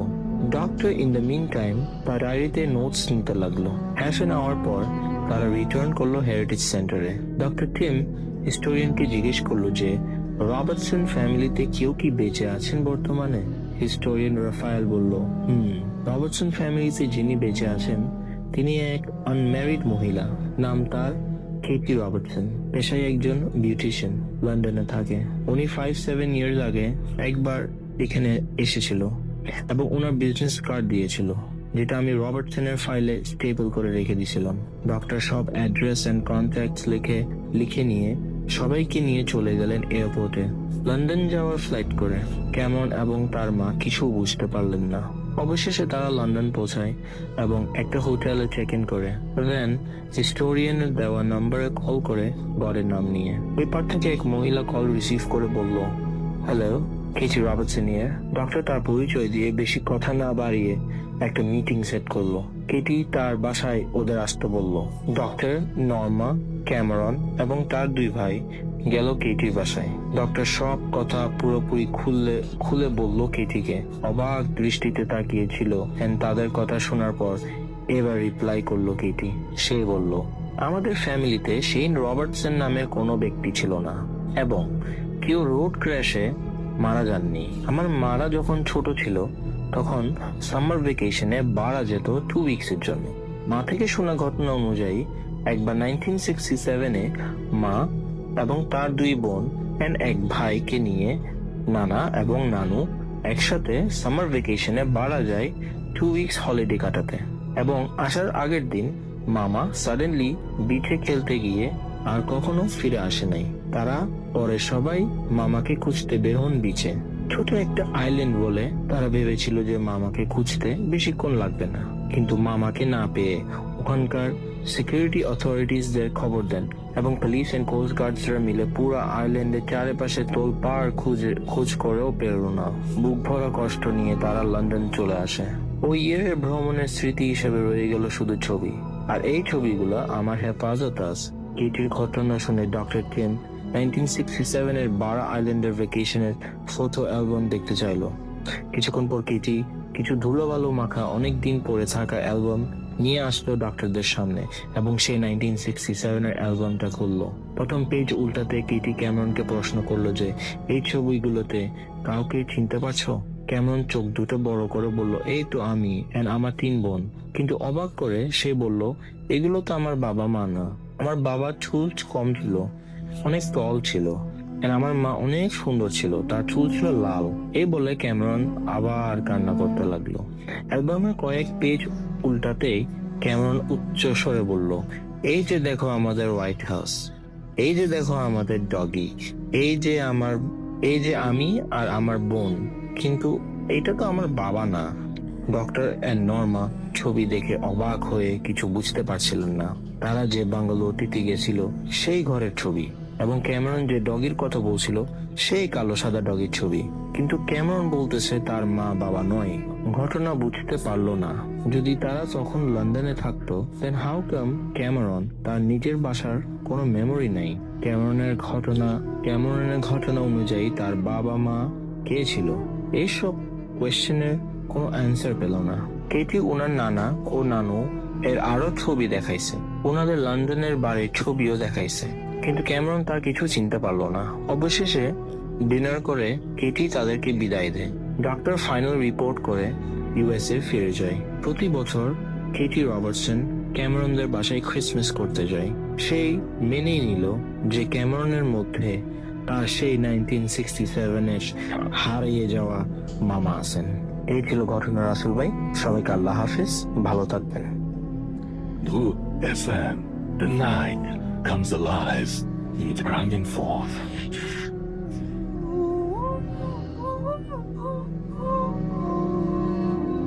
Welcome back. আজকে সময় আমরা চাচ্ছি যত আটকে রাখতে সময় তত বেশি দ্রুত চলে যাচ্ছে, আর ঠিক এইভাবেই দ্রুত চলে গেছে 6টি বছর। এবং 6 বছর আগে যখন শুরু করেছিলাম, আমি একটা কথা আজকে ভূতাশ্রমের শুরুতে বলেছিলাম, তখন হয়তো যারা শোনেনি তাদের জন্য আরো একবার বলতে চাই। সেটা হচ্ছে যে আপনারা যারা ভূতাশ্রম শোনেন এবং যারা ঘটনা পাঠান, তারা পুরোপুরি সেলিব্রিটির কনসেপ্টই পাল্টে দিয়েছেন। আমি যেটা বলবো সেটা হচ্ছে যে সবাই আপনারা যারা এখানে ঘটনা পাঠান তারা হয়তো জীবনে কখনো কোনোদিন ঘটনা লেখেননি, জীবনে মানে একটা ঘটনাও লেখেননি। ভূত এফএমের জন্য ফার্স্ট ঘটনা লিখেছেন, কিন্তু সেটা অসাধারণ লিখেছেন। আপনারা কেউ হয়তো মাইক্রোফোনের সামনে দাঁড়িয়ে কোনো কথা বলেননি, কিন্তু ভূত এফএমের জন্য প্রথম বলেছেন এবং সেটা অসাধারণ বলেছেন। এবং সেখানেই আপনারা হয়ে গেছেন, মানে আপনারা স্বতন্ত্রভাবে মানুষের ভালোবাসার পাত্র হয়েছেন। এবং অসংখ্য মানুষ সারা পৃথিবীর, বাঙালি শুধু না, বাঙালি ভাষাভাষী ছাড়াও যারা আছেন তারা পর্যন্ত আপনাদের ফ্যান হয়ে গেছে। তো এর চাইতে বেশি আর কি চাই? আরেকটা জিনিস, সেটা হচ্ছে সবার উপরে মানে ভূত এফএমে আমি তো খুব প্রাউডলি বলতে চাই যে এটা মানে আমাদের আবিষ্কার। এটা কোনো ধরনের কোনো মানে ধার করে নিয়ে আসা কোনো কনসেপ্ট না। যে কনসেপ্টকে ফলো করে দেশে এবং বিদেশে পরবর্তীতে অনেকেই অনেক কিছু করছেন। সুতরাং এটা মানে ভূত এফএম কালচারে পরিণত হয়েছে। আমরা সিগনিফিকেন্টলি আমরা দেখেছি ভূত এফএম হওয়ার পর থেকে বইয়ের প্রকাশনাগুলো বদলে গেছে। বইমেলায় এখন মানে ছোটদের, বড়দের, মাঝারিদের সবার জন্যই মানে ভূতের গল্পের বই মানে বিক্রি হয়। এটা ভূত এফএম শুরু হওয়ার পর থেকে অনেক বেশি বেড়েছে। টেলিভিশনে ভূত নিয়ে নাটক যা কিছু, সেটা মানে একটা মানে তার মানে আমরা যেটা করেছি সেটা হচ্ছে একটা পুরোপুরি একটা নতুন সময় নিয়ে এসছে মানুষকে, যেটা হচ্ছে মানে মানুষ আগে কখনো এক্সপিরিয়েন্স করেনি। যে এতজন মানুষ একসাথে ভূতের প্রোগ্রাম শুনবে, এটা কাদের জন্য? আমি যদি সারাদিন ধরে শুধুমাত্র বক করতাম তাহলে কেউ শুনতো না, এটা অবভিয়াসলি সেটা কেউ শুনতো না। সেটা আপনাদের জন্য, এবং আপনাদের ঘটনা যদি সেই ধারটা না থাকতো তাহলে কেউ কারো মানে দায় পড়েনি যে খুব মানে ঘুম হারাম করে এভাবে মানে জেগে থাকা। তো সেই জন্য স্যালুট টু ইউ গাইস, এবং যারা আছেন দেশে এবং দেশের বাইরে, যারা রেগুলার ঘটনা পাঠান এবং যারা আমাদেরকে রেগুলার আমাদের সাথে আছেন, আমাদেরকে টেক্সট করছেন, আমাদেরকে উৎসাহ দিচ্ছেন। এবং এই এতগুলো মানুষ যে শুনছেন, আমরা টিকে আছি কি জন্য? যারা ঘটনা পাঠাচ্ছেন না তারা ভাবছেন যে তারা মনে হয় কোনো কন্ট্রিবিউট করেন না, আপনারা কোনো কন্ট্রিবিউটর না। বাট আমি একটা জিনিস বিশ্বাস করি যে মানুষের যে ইচ্ছা, সেই ইচ্ছা একটা শক্তি, এবং সেই শক্তিরও একটা রূপান্তর আছে, বা সেটারও একটা মানে প্রতিফলন, বা সেটার একটা মানে কি বলবো, যে সেটার একটা ফল পাওয়া যায় আর কি। এই যে এতজন মানুষ যে ভূত এফএম মঙ্গল চাচ্ছেন, প্রতি শুক্রবারে ভূত এফএম ফিরে আসুক চাচ্ছেন, এইটার কারণেই হয়তো আমরা ফিরে আসি। এবং এটা তো একটা দোয়া বলতে পারেন যে আমরা আপনাদের দোয়া আমাদের সাথে আছে, এবং আপনারা প্রতি সপ্তাহে চান যে ভূত এফএম বারবার করে ফিরে আসুক। দ্যাটস ওয়াই আমরা ফিরে আসি। আমাদের সঙ্গে মাসুম ভাই আছেন, এবং আমরা এতক্ষণ ধরে সবার সাথে কথা বলেছি। আমরা চাচ্ছিলাম যে মূল পর্বে মাসুমের সাথে কথা বলবো। মাসুম ভাই, 6 বছরে আপনার কেমন লাগছে যদি সবাইকে বলতেন? খুবই ভালো লাগছে। খুবই ভালো লাগছে। মানে আমি আচ্ছা, আপনাকে একটা প্রশ্ন করি, আমি চিন্টু ভাইকে করেছিলাম। সেটা হচ্ছে আমাদের এখানে না দুটো গ্রুপ আছে। একটা গ্রুপ চান যে ভূত এফএমের মিউজিক যেমন আছে ঠিক তেমনই থাক, আর কেউ চান যে ভূত এফএম মিউজিক বহুদিন ধরে একই রকম চলছে, সো আমাদের এটা চেঞ্জ করা উচিত। তো আপনার কি মনে হয়? আসলে পুরোনোটা ফেলে দেওয়ার কিছু নাই, পুরোনোটা দিয়েই আমরা এত দূর। ওইটাও থাকুক, সাথে নতুনদের জন্য তো কিছু আনা উচিত। হ্যাঁ, নতুনদের কিছু আনা উচিত। আমরা দুই পক্ষকেই সন্তুষ্ট রাখা একদম মানে কি বলবো, একদম মানে সবচেয়ে সুবিধাজনক অবস্থানে আপনি আছেন। আসলে মানে তাদেরকে নিয়েই তো আমরা, তাই না? তাদেরকে বাদ দিয়ে তো আমরা ভাইকে ভোট দিন। পক্ষকেই আমি চাচ্ছি যে তাদের জন্য আমরা করব, আশা করি, চেষ্টা করছি আর কি। আমরা হচ্ছে সময় পেলে আমি আসলে দোষী। আমরা আজকে করবো, মানে আজকে আপনার অনুভূতিটা কেমন বলেন তো? অনুভূতিটা কেমন, শব্দটা যেন কেমন লাগলো? হ্যাঁ, ভালো লাগতেছে। অনেক কাজ চলতেছে মাঝখানে, আমি থাকতে পারি নাই। খারাপ লাগে তখন যে থাকতে পারতেছি না, বাইরে থাকতেছি, কাজ করতেছি। এখন জানতাম যে এই বার্থডে তো সব ফেলে রেখেই আসছি আর কি, শেষ করে আবার চলে যাবো আবার। হ্যাঁ, সেটাই না, সেটাই মানে আপনি যেটা করছেন সেটার কারণে আমরা সবার কাছে পৌঁছাতে পারছি। ওইটার জন্য মানে বাকি সব জায়গার যে জিনিসটা হচ্ছে তো ওইটা আরো ভালোভাবে যেন মানুষের কাছে পৌঁছায় যায়, ভূত এফএমকে আরো দূর পর্যন্ত নিয়ে যেতে পারি আমরা। সেটাই সাপোর্টটাও কিন্তু মাসুম ভাই দেয়, মানে সেই চেষ্টাটাই করে যাচ্ছি। আশা করি আরো বেশি মানুষ ভূত এফএম শুনবে। আমি আপনাদের একটা কথা বলি, সেটা হচ্ছে মাসুম ভাই যে কাজটা করছেন, এটা তার, this is not his job actually, মানে যেটা এখন পর্যন্ত, হ্যাঁ এখন। সো এইটা তাহলে তিনি কেন করছেন? এটা পুরোপুরি তিনি এই যে রাতের বেলায় যে এসে এখানে বসে এই যে আপনাদের সাউন্ডে থাকেন উনি, এটা পুরোপুরি একদম কি বলবো যে ভালোবাসা থেকে করছেন। এটা তার একদম অন্তরের মতো। এটা যদি কালকে থেকে কেউ না আসেন, অফিস তাকে জবাব দিয়ে করতে হবে না। এটা তার কাজ না আসলে, বাট উনি এটা করে যাচ্ছেন শুরু থেকে। সো এই জন্য আমি থ্যাঙ্কস জানাচ্ছি আপনাকে মাসুম ভাই, থ্যাংক ইউ ভেরি মাচ। ধন্যবাদ আমার এটা করতে পেরে ভালো লাগে। হ্যাঁ, সেই জন্যই আপনি আসেন, অবভিয়াসলি সেই জন্যই আসেন। সো আমরা এখন ঘটনায় ফিরে যাব, এবং ঘটনায় ফিরে যাওয়ার জন্য আমরা আসছি। আমরা বাবু ভাইকে দিয়ে শুরু করি তাহলে। আমরা তারপরে আলিফ আছে আমাদের সাথে, আরো অনেকেই আছেন। সুতরাং আমি বুঝতে পারছি না যে এই টাইমের মধ্যে কিভাবে হবে। শুরু করলেই দেখা যাক কতদূর এগোতে পারি। সো বাবু ভাই, আমরা আজকে শুরুতেই আপনার ছোট্ট করে যেটা জানবো সেটা হচ্ছে যে 6 বছরে পদার্পণ করলো ভূত এফএম, কেমন লাগছে? এবং থ্যাংক ইউ ভেরি মাচ।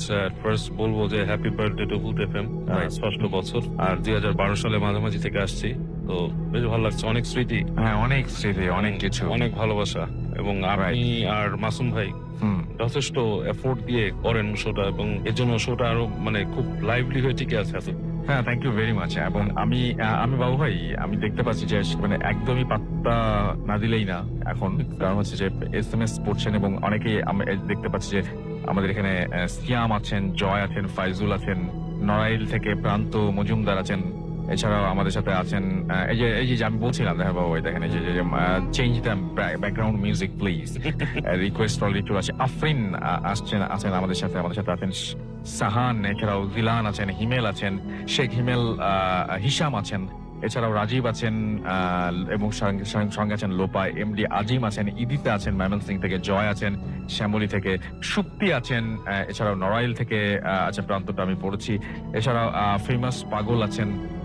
মানে এই যে জিবরান ভাই একটু আগে বলে গেছিলেন যে যারা যারা আছেন তারা এরকম একটা আওয়াজ দিবেন, তো নিজেদের নাম এরকম করে আওয়াজ দিচ্ছেন, আমি জানতাম যেটা হবে। এবং জিবরান ভাই যখন বলেন জিলান আছেন, তো যাই হোক, আমরা এখন ঘটনায় চলে যাই। এবং আমি আপনাদেরকে একটু বলে রাখি, www.facebook.com/radio.furti and www.facebook.com/bhutfm.russell, এই দুটো জায়গায় আপনারা আজকে কি হলো তার একটা মানে নমুনা দেখতে পাবেন। এবং এখানে যারা পার্টিসিপেট করেছেন তাদের লাইভ ভিডিও থেকে শুরু করে আরো অনেক কিছু আছে। সো অবশ্যই সেগুলো একটু চেক আউট করবেন। আমরা চলে যাচ্ছি আমাদের ঘটনায়।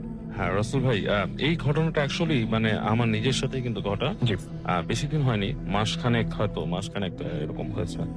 আমি ঢাকার বাইরে যে কোনো একটা জায়গায় ছিলাম আর কি। তখন এনভায়রনমেন্টটা হচ্ছে ওই বাসার আশেপাশটা হচ্ছে খুব নীরব, এবং আমার ওই বাসার পাশেই একটা অনেক পুরনো গ্রেভিয়ার্ড আছে আর কি। তো রাতের বেলা যখন ঘুমাতে যাই, স্বভাবতই আমি ওখানে একা থাকি, কেউ নাই, তো একটু অস্বস্তি লাগে আর কি। অনেকেই বলে যে ওখানে থাকলে ঘুমাতেই পারতো না রাতে। তো আমি বেশ মানে এনজয় করি ব্যাপারটা, তারপর একটু কেমন অস্বস্তি লাগে। তো একদিন রাতে ঘুমাতে যাচ্ছি, তখন আপনার প্রায় 3:30 মানে তার হয়তো কিছুক্ষণ পরেই আপনার ফজরের আজান পড়বে। রাইট, এরকম একটা সময় আমি শুয়েছি, এবং শুয়ে আপনি বাতি বন্ধ করে দিয়েছি, এবং আমি চিন্তা করছি যে মানে একটু মানে অস্বস্তি লাগছে। এর মধ্যে দেখলাম খুব একটা বাজে দুর্গন্ধ মানে ঘুরে গেল ঘরটায় আশপাশ থেকে, মানে একটা মানে পচা, মানে কোনো কিছু পচে গেলে যেরকম গন্ধ আসে সেরকম একটা গন্ধ। ওই জিনিসটা খুব অস্বস্তি লাগতেছিল যে হঠাৎ করে এরকম কেন গন্ধ আসবে এখানে, হঠাৎ আসার কথা না। এতক্ষণ তো খুব ভালো বাতাস বইছিল, এবং অনেক মানে ন্যাচারাল এনভায়রনমেন্ট আশেপাশে, গাছগাছালি বাতাস। তো আমি জানালাটা একটু মানে ছোট করে দিলাম, মানে বন্ধ করার কাছাকাছি নিয়ে আসলাম, তারপর আমি শুয়ে পড়লাম। তো যখন শুয়ে পড়েছি রাসেল ভাই, ঘুমাইনি তখনও মানে চেতনা আসল। এরকম সময় আমি হঠাৎ করে ফিল করলাম যে আমার মাথার মধ্যে কেউ টাচ করেছে। আচ্ছা, একটা হাতের ছোঁয়া। আচ্ছা, এটা কিন্তু খুবই আনইউজুয়াল একটা জিনিস, বিকজ ওই বাসায় কেউ নাই, আমি একা, এবং আমি প্রচন্ড রকমের আটকে উঠছি। আচ্ছা, ভয় পেয়ে গেছি, মানে ভয় নাকি হঠাৎ করে একটা টাচ, স্বাভাবিক, খুবই স্বাভাবিক। এবং যখন এই জিনিসটা আমার মাথায় ক্রস করলো, যেখানে কেউ নাই, কি আমাকে টাচ করলো, ঠিক এই সময়টাই আমার কানের মধ্যে একটা ঝিম করে শব্দ হলো, এবং সাথে সাথে আমি ফিল করলাম এই স্লিপ প্যারালিসিস যে জিনিসটা মানুষ বলে, বোবায় ধরা। রাইট, এটা সম্বন্ধে আমি যথেষ্ট আগে পড়াশোনা করেছি, জেনেছি, আমি আলাপও করেছি একদিন ভূতের ফিল্ম। তো এই জিনিসটা আমি একদম মানে এক্সপিরিয়েন্স করলাম, এবং আমি সম্পূর্ণ জেগে থাকা অবস্থায়। আচ্ছা, এবং আমি নড়তে পারছিলাম না রাসেল ভাই, মানে it's like somebody is like taking control over my body. আচ্ছা, এরকম একটা ব্যাপার। তো আমি ভেতরে ভেতরে তখন আপনি বুঝছেন যে আমার মাথায় কিন্তু তখনও কাজ করতেছে রাসেল ভাই, যে সেন্সটা যে এই জিনিসটা কি হচ্ছে আমি বুঝতে পারছি। এবং আমি চিন্তা করছি, তখন আমার একটা পুরনো কথা মনে পড়লো। অনেকেই বলতো যে এরকম অবস্থায় যদি কেউ সাথে না থাকে অনেক সময় মানুষ মারা যায়। আচ্ছা, ঠিক এরকম মানে কন্টিনিউয়াসলি থাকলে, অনেকেই বলেছে আগে। তো এটা যখন আমার মাথায় কাজ করেছে, আমি নিজের মাথায় আমি নিজে চিন্তা করছি অটো সাজেশনের মতো যে আমি এটা হতে দিতে পারি না। রাইট। আমি তখন দোয়া পড়া শুরু করলাম। আপনি তখন চিন্তা করছেন চিন্তা করলাম এবং মনে মনে দোয়া পড়া শুরু করলাম। এবং দোয়াটা মুখ দিয়ে যে বের করবো আসলে মুখটা খুলতে পারছিলাম না। এবং অনেকক্ষণ চেষ্টার পর অফ এ সাডেন মুখ দিয়ে ধোঁয়াটা বেরিয়ে আসলো। মুখটাকে আপনার ওরকম প্যারালাইজ টাইপের, মানে আমি চেষ্টা করতাম পোঙানোর মতো। এবং আমি অনেক চেষ্টার পর এক সময় আমার মুখ থেকে বেরিয়ে আসলো দোয়াটা। এবং দোয়া বেরোনোর সাথে সাথে it's just like a magic, like আপনার ইলেকট্রিক শক দিয়ে কোনো কিছু ছেড়ে গেলে যেরকম জাস্ট লাইক দ্যাট। এবং আমি উঠে বসলাম, বসে আমি দোয়া পড়লাম। দোয়া পড়ে সৃষ্টিকর্তাকে স্মরণ করলাম এবং চিন্তা করলাম যে এই সময় চলে। এবং ঠিক সেই মুহূর্তটাই কিন্তু ফজরের আযান দিল রাসূল। একদম ওই টাইমটাতে আমি যখন উঠে বসলাম, বসে দোয়া পড়লাম, তখনই কিন্তু ফজরের আযানটা দিয়েছে। এবং সবচেয়ে আশ্চর্যের ব্যাপার, ওই যে দুর্গন্ধ ছিল সেটাও নাই, সেটাও চলে গেছে ওখান থেকে। 2 ঘন্টা একটু বর্ণনা আছে 2 ঘন্টা। এটা জিনিসটা এরকম, কোনো অনেক সময় আমরা কোথাও দেখি না যে কোনো কিছু পচে মরে যায়, যেমন একটা ইঁদুর বাসা পচে গেলে যেরকম হয়, ওই ধরনের স্মেল, মানে সহ্য করার মতো ঠিক না গন্ধটা। ওকে। হ্যাঁ, মানে কোনো কিছু পচা, ডিকম্পোজ স্মেল, মানে কোনো কিছু পচে যাচ্ছে এরকম একটা গন্ধ। সো এবং সেই মুহূর্তে আপনি দেখলেন যে হঠাৎ করে অল অফ আ সাডেন সবকিছু, হ্যাঁ সবকিছু নর্মাল, গন্ধটাও চলে গেল। মানে মানে নর্মাল বাতাস ঘরের ভেতরে, আমি জানলা খুলে দিলাম, ফ্রেশ বাতাস আসছে। এবং আজানও দিয়েছে, তখন কাছাকাছি মসজিদ ছিল। এবং আমি তখন এক্সপিরিয়েন্স করলাম, অনেকের কাছে শুনতাম জিনিসটা, স্লিপ প্যারালিসিস জিনিসটা যে অনেক ভয়ঙ্কর ভাবে ধরে জিনিসটা, কিন্তু এটা আমার লাইফে খুব বাজেভাবে ফার্স্ট এক্সপিরিয়েন্স করলাম, খুব বাজেভাবে। এবং সম্পূর্ণ জাগ্রত অবস্থায় এবং সম্পূর্ণ সেন্স ছিল আমার তখন, যে আমি ভাবতে পারছিলাম যে আমি অতীতে শুনেছি যে কেউ যদি না থাকে সেখানে এভাবে করে মানুষ মারাও যায় একসময়। ওকে, অলরাইট। আমরা দেখতে পাচ্ছি যে থ্যাংক ইউ বাবু ভাই আপনাদের ফার্স্ট স্টোরির জন্য। আমরা আবারও ব্যাক করবো ইনশাল্লাহ। ইশতিয়াক আহমেদ আমাদের এখানে ফেসবুকে লিখছেন, আমাদের এখানে লিখছেন, দেখতে পাচ্ছি মিস্টার বাবলু। এছাড়া আমাদের এখানে রতন কুমার আছেন, তারপরে আছেন আমাদের এখানে দেখতে পাচ্ছি এমডি শাওন খান, খুব দ্রুত আসছে, সাদিয়া ইসলাম, রাফি, জাকির হোসেন, তুহিন আমাদের সঙ্গে আছেন, এখানে লিখছেন ফেসবুকে। এছাড়াও দেখতে পাচ্ছি আমাদের এখানে নাজ আছেন আমাদের এখানে ফেসবুকে, তিনিও লিখছেন। এছাড়াও যারা দেশের বাইরে আছেন তারা একটু আসবেন ফেসবুকে। এছাড়া আমাদের সাথে আছেন ফয়সাল শেখ আছেন, আমার তিথি কর, ঈশান মির্জা চৌধুরী, এমডি আরিফ, কিসমত রেজা, তারপরে রিফাত, তারপরে সঞ্জু, আমি ছোট নামগুলো বলছি, আল ইমরান, নাসিফ মাহমুদ, ধরতেই পারছি না, আরাফাত পিন্টু, বিপুল ইসলাম রাজন, এছাড়াও এমডি মুন্না খান, সৈকত আরিফিন, তুষার সরকার, রনি, এসকে আরিফ, বিল্লাল মোল্লা, মেহরাব হোসেন, নাহিদ। এছাড়াও আছেন দেখতে পাচ্ছি নাদিয়া হুসাইন, কাভি আলবিদা না কেহনা, ও মাই গড। আচ্ছা ঠিক আছে, আমরা আসলে আলবিদা বলতেও চাই না। এটা এটা এটা এটা এটা একটা মানে ব্যাপার। আমি যে কথাটা বললাম সেটা অবশ্যই সবাই বুঝছেন, এটা বাংলা না করে দিলেও বুঝবেন, কিন্তু যদি জিজ্ঞেস করে বুঝছেন তাহলে সবাই বলবে যে না বুঝি নাই। এটা খুব মজার। যাক, আমরা ঘটনায় চলে যাই। আমরা ঘটনায় যাব এবং আমাদের সঙ্গে এই মুহূর্তে আছেন আলিফ।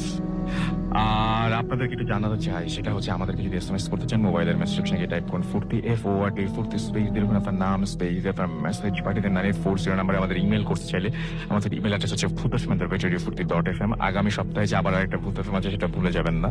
সুতরাং অবশ্যই আমাদেরকে ঘটনা পাঠিয়ে দিবেন। আর যেটা করতে হবে, আমাদের ফেসবুক পেজগুলো চেক করতে হবে, নতুন অনেক কন্টেন্ট রয়েছে। চলুন www.facebook.com/bhutfm.russell and www.facebook.com/radio.bhuti। চলে যাচ্ছি ডক্টর আরিফের কাছে তার ঘটনার জন্য। শুনি। আসসালামু আলাইকুম। ওয়ালাইকুম সালাম। রাসেল ভাই, কনগ্রাচুলেশন, হ্যাপি বার্থডে। কেমন লাগছে আসলে? অনেকদিন হলো, মানে অলমোস্ট আমাদের যদি 6 বছর হয় তাহলে আপনার হচ্ছে 5 বছর। সো কেমন লাগছে? তুমি হ্যাঁ, ওকে খুবই ভালো লাগে। আচ্ছা ঠিক আছে, thank you, no problem. But কেমন আজকের আবহাওয়াটা টোটালি ডিফারেন্ট আছে ভাই। ঢোকার পর থেকে অন্ধকার তো পুরা ভূতা ফিল্ম স্টুডিও হ্যাঁ, আমরা ফেসবুক অলরেডি আপলোড করে দিয়েছি অন্ধকার, সেটার মধ্যে, হ্যাঁ, এবং আমাদের মানে পুরো এনভায়রনমেন্টে আমরা চেঞ্জ করে ঢোকার সময় মনে হচ্ছে যে আজকে মনে হয় একটু ডিফারেন্ট জায়গায় আসলাম নাকি আজকে ভিতরের পরিবেশ। তারপরে রাসেল ভাই এক্সেলেন্ট, খুব ভালো লাগছে। 6 বছর আর 6 বছর মাসুম ভাই অনেক থ্যাংক ইউ। আমারও 5 বছর আসতে ভাই। হ্যাঁ সেটাই। তো অনেক স্মৃতি, বাবু ভাই যেটা বলছেন, অনেক স্মৃতি জড়িত। তো রাসেল ভাই যে ঘটনা তো দিয়ে ঘটনা দিয়ে মানে দিয়ে স্টুডেন্ট থেকে ডাক্তার হওয়া পর্যন্ত থেকে হ্যাঁ সেটাই। অনেক স্মৃতি আছে। বাইরে রাস্তা দিয়ে হাঁটার সময় ফ্রেন্ডের সাথে কথা বলতে যে স্মৃতি, আমি ঘুরতে আসতে চাই একই স্মৃতি চালু এটাই। তো যেটা হচ্ছে যে আসলে একটা ঘটনা নিয়ে আসছি আজকে প্লিজ সবার জন্য। আমার আজকে আবারও আমি এক পেশেন্টের কাজিনের স্টোরি শেয়ার করবো। তিনি অস্ট্রেলিয়া থেকে আমাকে খুব ভালো পাঠিয়েছেন আর কি। তো ওনার নাম সাথী। তো ওনার আরেকটা বান্ধবী ছিল হিয়া। তো 1998 সালে ওনারা এক কলেজে, আমি নাম বলছি না, এই কলেজে ভর্তি হওয়ার পর উনি একটি হোস্টেল ওঠেন। আচ্ছা, গার্লস হোস্টেল, এটি কলেজের পাশেই। তো গার্লস হোস্টেলে ওঠার পর আজকে রাসেল ভাই আপনি আমার ঘটনা শোনেন নাই? না, আমি আজকে আরো ঘটনা তো হোস্টেলে ওঠার পর তার সাথে একজনের সাথে খুব ভালো বন্ধুত্ব হয়ে যায়, ওই হিয়া যার নাম বললাম আর কি। তো বন্ধুত্ব হওয়ার এক পর্যায়ে ওই হোস্টেলটি ছাড়ার জন্য মানে তাকে ডিসিশন নিতে হয় যে তাকে ওই হোস্টেলে, সে আর হোস্টেলে থাকবে না। তো নতুন বাসা নিতে গিয়ে যখনই ডিসিশন নিলেন যে নতুন বাসা নেবেন, তখন ওনার ফ্রেন্ডটিও তার সাথে ডিসাইড করে, সাথে আফোর্ড করে যে আমি তোর সাথে থাকবো। তো সে বলছে আচ্ছা ঠিক আছে তাহলে বাসা খুঁজি। তো ওই এলাকাতেই তারা একটি বাসা পান। আসলে বাসার বর্ণনা ঠিক এইভাবে দিতে চাচ্ছি যে ওই বাসাটি দোতলা ছিল এবং আশেপাশে গাছগাছালি ছিল। নিচতলায় একটি ভাড়াটিয়া ছিল, দোতলায় একটাই রুম ছিল, মানে একটাই মানে ফ্ল্যাট ছিল, দুটা রুম। একটা রুমে তারা থাকতেন আর একটা রুম খালি, কারণ স্টুডেন্ট মানুষ তো, আর তাদের গ্রামের বাড়ি হচ্ছে ময়মনসিংহ, পুরো পরিবার ময়মনসিংহে থাকে আর কি। তো সাথী আপু এবং তার যে ফ্রেন্ড ছিলেন তারা একটা রুম নিয়ে থাকা শুরু করে। ওখানে একটা বাথরুম আছে, একটি কিচেন আছে এবং পাশাপাশি একদম। তো ঘটনাটি আসলে কিভাবে শুরু হয় সেটি তিনি প্রপারলি আমাকে বলতে পারে নাই। তারপরও সে বলেছে যে যখন ঘটনাটি হয় ওটা ওই সময়টা এপ্রিল এবং মে এর মাঝামাঝি সময় হবে। আচ্ছা। তো হিয়া তার সাথে সবসময় থাকতো, যে কোনো কিছুতেই মানে প্রবলেম সলিউশন সবকিছু থাকতো। তো যেহেতু দুজন একসাথে থাকতো ওই ফ্ল্যাটে, তার ভাগাভাগি করে নেয় যে উইকলি কে রান্না করবে কে বাজার করবে, দুইজনই ভাগাভাগি করে নেয়। তো সেদিন রবিবার ছিল, তার এটুকু মনে আছে যে সেদিন রবিবার ছিল। রবিবার দিন হিয়া রান্না করতেন আর কি, তার যে ফ্রেন্ড। আর তার পরের দিন পরীক্ষা থাকবার কারণে সে পড়ছিল। হিয়ার ওনার পড়াশোনা হয়তো বা সে আগে কমপ্লিট করেছে বা কিছু, তো উনি পড়ছিলেন। এমন সময় সারা শরীরে একটা বাতাস অনুভূত হয়, ঠান্ডা বাতাস। আচ্ছা, রেগুলারলি ঠান্ডা বাতাস, ওই ঠান্ডা বাতাস মানে শরীরে আসার পরে অনুভূত হচ্ছিল যে না আজকে একটা ঝড় হবে, ঠান্ডা একটা আবহাওয়া আর কি। তো ওই মুহূর্তে ওই জায়গায় প্রচুর কারেন্ট যেত আর কি, ঘন্টার পর ঘন্টা কারেন্ট যেত। তো এমন সময় কারেন্টও চলে যায় এবং বাতাসটা অনুভূত হতে থাকে। তো আশেপাশের দরজা জানালা সব বাড়ি খাচ্ছিল, গাছের পাতা নষ্ট, তো বোঝা যাচ্ছে যে ঝড় আছে। তিনি এমন সময় ডাকলেন, এই তো রান্না হয়েছে, তুই একটু জানালাগুলো একটু লাগা। তো তিনি কোনো সারা শব্দ পেলেন না। সারা শব্দ না পাওয়ার কারণে তিনি চার্জ লাইট চালালেন, মোমবাতি না রাসেল ভাই, চার্জ লাইট। ও তাদের বাসার থেকে চার্জ লাইট পাঠিয়ে দেয়, যেহেতু কারেন্ট যায় বারবার। তো চার্জ লাইট নিয়ে তিনি রান্নাঘরের দিকে যান, কারণ তিনি জানেন যে উনি রান্না করতেই গেছেন। সাথী আপু যখন রান্না করতে রান্নাঘরের দিকে যায়, তার মাথাটা মানে তার পাটা একটা কিছু একটা বাড়ি খায়, খুব সফট কিছু।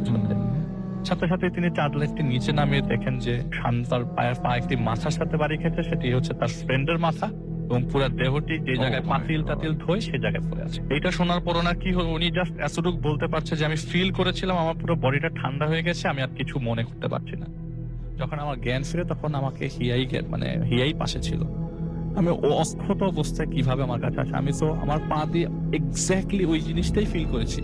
অক্ষত অবস্থা আমাকে দেখাচ্ছে কি হয়েছে। তো আমি ওকে সবকিছু বললাম যে আমি রাতের বেলা এগুলো দেখেছি। বলে আমি তো ওয়াশরুমে ছিলাম, আমি ওয়াশরুম থেকে বের হয়ে দেখি তুই রান্না করে পড়ে আছিস। তো জিনিসটা ওই দিন হওয়ার পরে তিনি ভালো করে বোঝান, ওই যে হিয়া ফ্রেন্ডটি ছিল তাকে ভালো করে বোঝান, এটা তোর হ্যালুসিনেশন, এটা তোর ভুল ধারণা। হয়তো ওই দিন কারেন্ট ছিল না, তোর কিছু মন হয়েছে, হয়তো বা তুই অন্য ধ্যানে ছিলি, পরের দিন এক্সাম ছিল, তোর মাথায় প্রেশার ছিল। কিন্তু উনি এই জিনিসটা মানাতেই পারে না যে আমি একদম চাক্ষুষ দেখেছি আমার পায়ের সামনে, হাত পায়ের সাথে তোর মাথাটাই বাড়ি খেয়েছে। বলে কি বলছিস, যা বলতে বল, আমার মাথা কিভাবে বাড়ি খাবে, সম্ভব না। যাই হোক, কনভারসেশনটা বেশি দূর আগায় নাই এবং তিনি মাথার মধ্যে পানি দিয়ে ওই দিন কিছুটা স্টেবল হলেও পরের দিন আর স্টেবল হতে পারে নাই রাসেল ভাই। ঘুম ভাঙে তার রাত্রে 2টার দিকে এবং গভীর রাত সেদিন। গভীর রাতে তার ঘুম ভাঙে এবং ঘুম ভাঙার পর মোস্ট অফ দ্য টাইম তিনি ওয়াশরুমের জন্যই প্রসিড করছেন আর কি। তো ঘুম থেকে উঠে উনি লাইট জ্বালাতেই দেখলেন যে ওনার পুরো পাশে হিয়া শুয়ে আছে এবং পুরো ফ্লোর জুড়ে হাত যেরকম ভাবে নড়াচড়া করে, মানে হাত অনেকগুলো হাত নড়াচড়া করছে হাতগুলো। এইটা দেখে তুমি আবারও মনে করুন আবারও ওনার অবস্থা খুব খারাপ। ওনাকে ডেকে তুলেন এবং ডেকে তোলার পরে আর ওনার কিছু মনে নেই। আচ্ছা, তো পরের দিন উনি ওই যে পাশে ওনার যে ফ্রেন্ড ছিলেন হিয়া, উনি বলছেন যে তোর অবস্থা খুব খারাপ, আমি একজন হুজুরের কাছে তোকে নিয়ে যাব। হুজুরটি আমি প্লেসটি বলে দিই, উনি মিরপুর মাজার শরীফের ঠিক অপোজিট, নদীর অপোজিটে গুদারাঘাটের অপোজিটের ওই কিছু একটা এরিয়াতে থাকতেন ওই হুজুরটি, যার কাছে ওনাকে নিয়ে যাবে আর কি। তো বলে আমাকে কিছু একটা কর, আমার অবস্থা খুব খারাপ, আমি যেসব জিনিস আজকে কালকে হচ্ছে আমার সাথে এগুলি খুব অ্যাবনর্মাল। আচ্ছা, তো ওই আপুটি মানে হিয়া আপুটি সাথী আপুকে ওনাকে নিয়ে গেলেন হুজুরের কাছে রাসেল ভাই। তো হুজুরের কাছে যেতে হলে তাকে 3-4 ধাপ পেরিয়ে যেতে হয়েছে। লাইক একজনের কাছে বলেছে, উনি আরেকজনের কাছে রেফার করেছে, আরেকজনের কাছে রেফার করেছে, আরেকজনের কাছে রেফার করেছে। রেফার করার পর নৌকায় উঠিয়েছে, নদীর ওপারে গেছে। অনেকক্ষণ ওয়েট করার পর জানা গেল যে হুজুর বাংলাদেশে নেই। ও সে খুব ফেমাস একজন হুজুর, আমি ওনার নামও বলছি না। উনি আছেন কিনা এটা উনি বলতে পারেন না, যেহেতু উনি আমাকে ঘটনাটি শেয়ার করেছেন। তো আমি খবরটা নিয়েছি রাসেল ভাই, আমি ওখানে গিয়েছিলাম এবং খবরটা অথেন্টিক দেখেই আমি বলছি যে হ্যাঁ এরকম একজন ছিল এবং হয়তো আছে, কেউ জানে না। ঘটনাটি আজকে থেকে প্রায় 18 বছর আগের ঘটনা, অনেক আগে। তো উনি বললো যে আমরা ওই দিন হুজুরকে যে পাই নাই, কিন্তু ওই দিন না পাওয়াতে কি আমার সাথে বেশি ঘটনাটা আরো কঠিন জটিল হয়ে যাবে, এটা আমি কখনো কল্পনাও করতে পারবো না। বাসায় আস্তে আস্তে আমাদের সন্ধ্যা হলো, দরজাটা খুলে রুমে ঢুকতে দেখি আমার রুমে কবর খোঁড়া। আমার রুমের মধ্যে খাট নাই, পালঙ্ক নাই, ভাবলেও কেমন লাগে না, কিছু নাই, আমি খালি কবর দেখছি। আমি পাশে হিয়াকেও দেখছি না, ও কই গেল। কিছুক্ষণ পর আমার জ্ঞান ফিরল, আমি দেখি আমি আবারও হিয়ার কাছে, হিয়া আমাকে জাগিয়েছে। আমি ওকে বললাম যে মানে উনি বলছেন যে আমি ওকে বলেছি যে আমি আর এই বাসায় থাকবো না, কোনোভাবেই থাকবো না, বলে আজকে রাতটা কোনোভাবে পার কর, দেখি কালকে কিছু একটা ব্যবস্থা করব। পরের দিন ওই বাসায় সাবলেট চলে আসে, একটা রুম খালি ছিল। সাবলেট চলে আসার পর ওনার মনের মধ্যে কিছুটা হলেও শঙ্কা কাটে যে আমার জন্য একা আছি, তো একাকিত্বর কোনো একটা সুযোগ কেউ নিচ্ছে বা কিছু, আমি শিওর না। ওই দুইজন আসার পর ঠিক 3 দিন পরে, এক্স্যাক্টলি 3 দিন পরে ওই হুজুরের কাছে একটি ফোন আসে পাশের দোকানে। তখন রাসেল ভাই মোবাইল ফোনের অতটা প্রচলন ছিল না, আসছে নতুন করে। তো পাশে টেলিফোন নাম্বারটা ওই হুজুরের জায়গায় দিয়ে এসেছিল ওরা, যে উনি আসলে যেন ফোন দেয়। হুজুর গিয়েছিলেন পশ্চিমবঙ্গে, উনি ওখান থেকে আসার পরে ফোন দেয় যে আপনি আসেন এবং আমরা আপনার সাথে ইগারলি দেখা করতে চাচ্ছি। হুজুর হঠাৎ করে ইগারলি কেন দেখা করতে চাবে? আমি তো যে আমাকে দেখেও নাই হুজুর, সেটাই তো আমি জানি না কি হলো। হুজুর দেখা করার সময় দিলেন হচ্ছে বুধবার। মঙ্গলবার রাতের কথা রাসেল ভাই, আমার মঙ্গলবার রাতের কথা আমার নিজেরই জিনিসটা বলতে কেমন লাগছে। উনি বললেন যে আমি রাতে আমার ঘুম ভাঙলো এবং ঘুম ভাঙলে এমন অবস্থায় আমার গলাটা কেউ চেপে ধরেছে, হাতের নিচ থেকে। আমি ছটফট করছি, আমি নড়তে পারছি না, ছটফট করছি, আমার গলাটা চেপে ধরছে। আমার মনে হয় এখনই দমটি বেরিয়ে যাবে। আমি পাশে হাত বাড়ি, মানে যে পাশে হিয়া সে পাশে আমার ডান হাত দিয়ে বারবার ধাক্কাচ্ছি, কিন্তু আমি হিয়াকে সাপোর্ট পাচ্ছি না, হিয়ার বডি ধরতে পারছি না। আমার বাম হাত দিয়ে আমি কোনো মতে কিছুক্ষণ পরে ল্যাম্পের লাইট জ্বালালাম, ল্যাম্পটি জ্বলার পরে আর কেউ নাই। আমি পিছনে তাকে দেখি একটা হাত হাতের নিচে চলে গেল পিছন দিক দিয়ে। তো রাসেল ভাই যেটা উনি বললেন যে আমি এগুলি কখনো কল্পনা করি নাই, পাশের রুমে চলে যাই। ওই মুহূর্তে আমি হিয়াকে পাই নাই। ওই দিন রাতটা ক্রস করার পরে বুধবার সকালবেলা হিয়া আমাদের রুমে আসে এবং আমি ওকে এই অবস্থায় পাই। এরকম অবস্থা আমি কখনো ওকে পাই নাই, আমি কখনো ওকে দেখি নাই। এই অবস্থায় ওকে আমি কখনো, এত ফ্রেশ একটা মেয়ে হঠাৎ করে এরকম হয়ে গেল। আমি ওকে খুব জোরে ধাক্কা দিয়ে জিজ্ঞেস করলাম, তুই কই গিয়ে?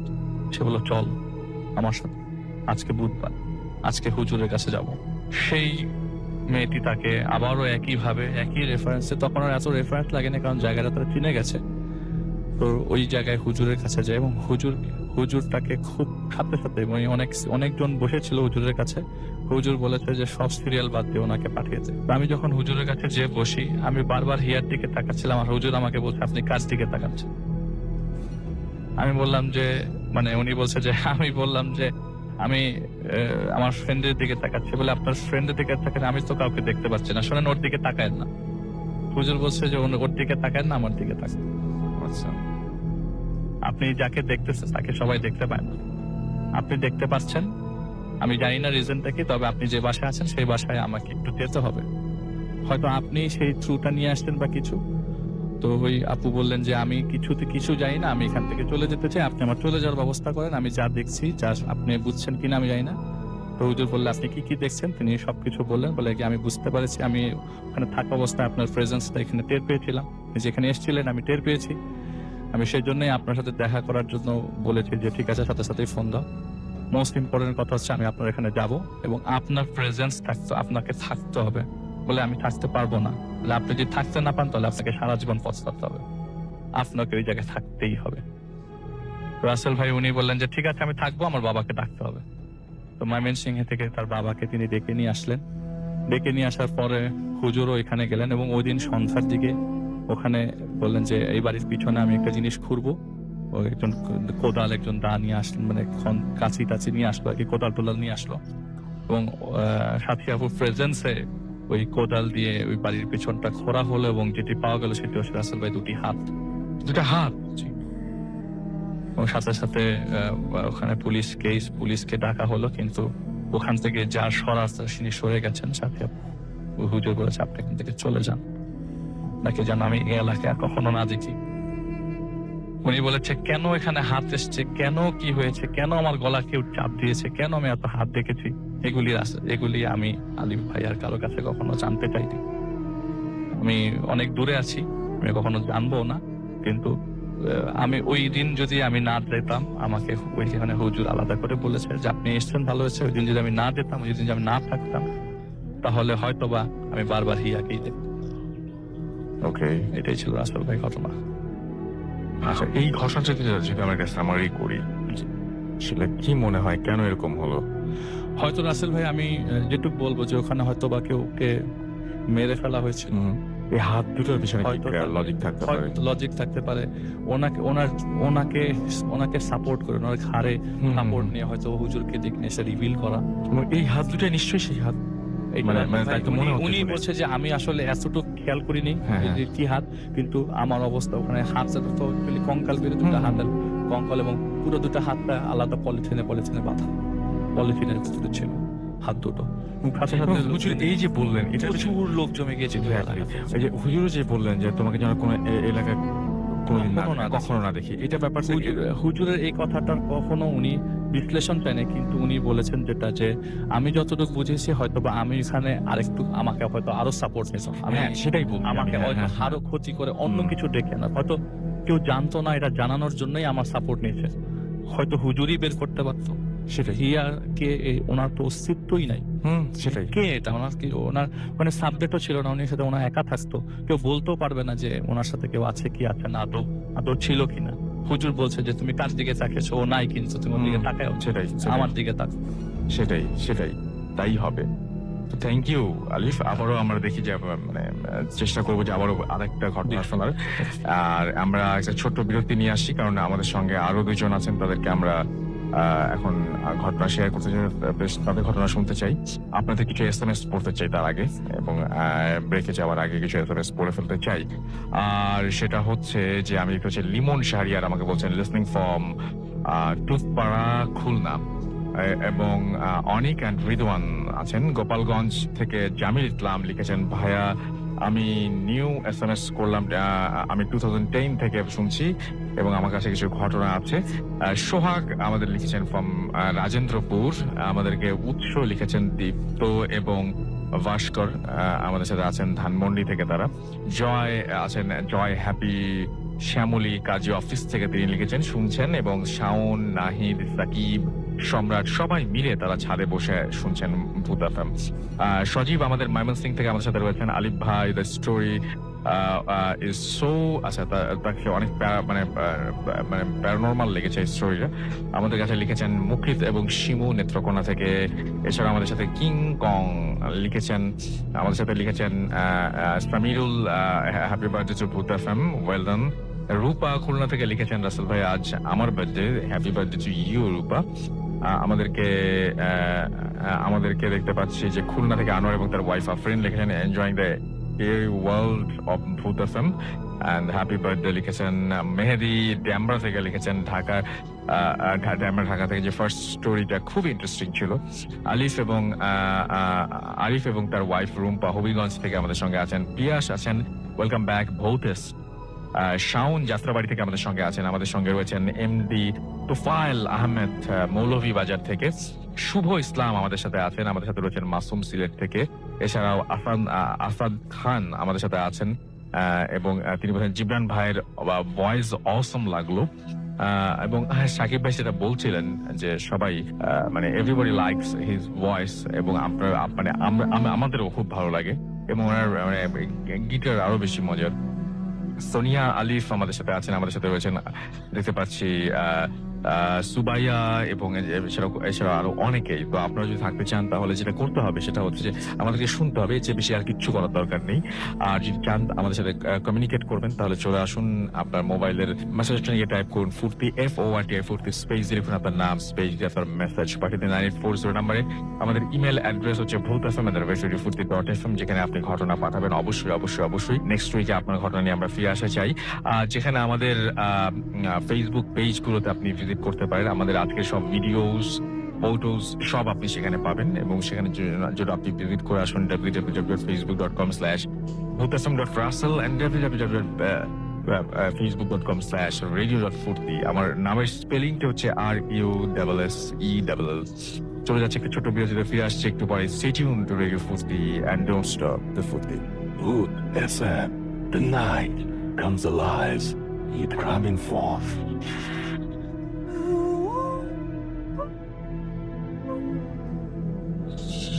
Welcome back. শুনছেন সবসময় রেডিও ফুর্তি 8.2 FM।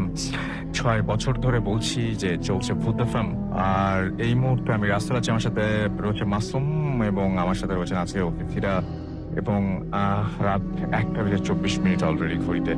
সো আমরা চলে যাবো এখন ফারনানের কাছে, এবং আমরা ফারনানের কাছ থেকে একটা ঘটনা শুনবো। তো ফারনান, তার আগে শুনি যে কেমন লাগছে। ফারনান, আপনারও 5 বছর হয়েছে ভূত এফএমে আসার। 5 years, মানে আপনি লাস্ট 5 years আপনি খুব ফ্রিকুয়েন্টলি আসছেন এখানে। তো হাউ ওয়াজ দ্য ফিলিং, এবং আজকে কেমন ফিল করছেন? জি ভাই, আসলে আমারও 5 years মনে হলো, এবং সব থেকে প্রথম কথা, ফার্স্ট ডে ফিলিংটা কেমন ছিল এবং আজকে কেমন সেটা আমি বলছি। আর প্রথমেই জানাচ্ছি ভূত এফএমকে অনেক হ্যাপি বার্থডে, এবং সেই সাথে আপনাকে এবং মাসুম ভাইকে জানাচ্ছি অনেক মানে স্বাগতম, যে তারা অনেক দিন ধরে আপনারা অনেক সুন্দর করে প্রোগ্রামটা নিয়ে আসছেন এত দূর। আর প্রথম দিন যখন আমি ভূত এফএমে আসি, তখন আমার একটা এক্সপেকটেশন ছিল যে এরকম একটা জায়গায় যাবো যেখানে অনেক অন্ধকার থাকবে, ক্যান্ডেল জ্বলবে, কিন্তু সেটা আসলে তখন পূর্ণ হয়। আজকে যখন 5 বছর পরে আসলাম ভূত এফএমের বার্থডেতে, তো ঢোকার সাথে সাথে একটা অন্ধকারাচ্ছন্ন পরিবেশ, এবং সেই সাথে ক্যান্ডেল লাইট, তো আশা পূর্ণ হয়ে গেছে। এই আশাটা 5 বছর পরে পূর্ণ হলো আসলে। আর ভূত এফএম আসলে অনেক কিছু ভূত এফএম থেকে পেয়েছি, মানে অনেক বন্ধু, বড় ভাই, বিশেষ করে বাবু ভাই, তারপর আপনি, তো সবার সাথে পরিচয় এখানে আসার মাধ্যমে, তো সেটা অনেক আসলে এনজয়েবল একটা মোমেন্ট ভূত এফএম। আর ভূত এফএমের সাথে আমার পার্সোনাল অনেক স্মৃতি জড়িত। আমার নিজের পার্সোনাল লাইফের অনেক ঘটনা আমি এখানে শেয়ার করেছি, ফ্রেন্ডদের ঘটনা শেয়ার করেছি।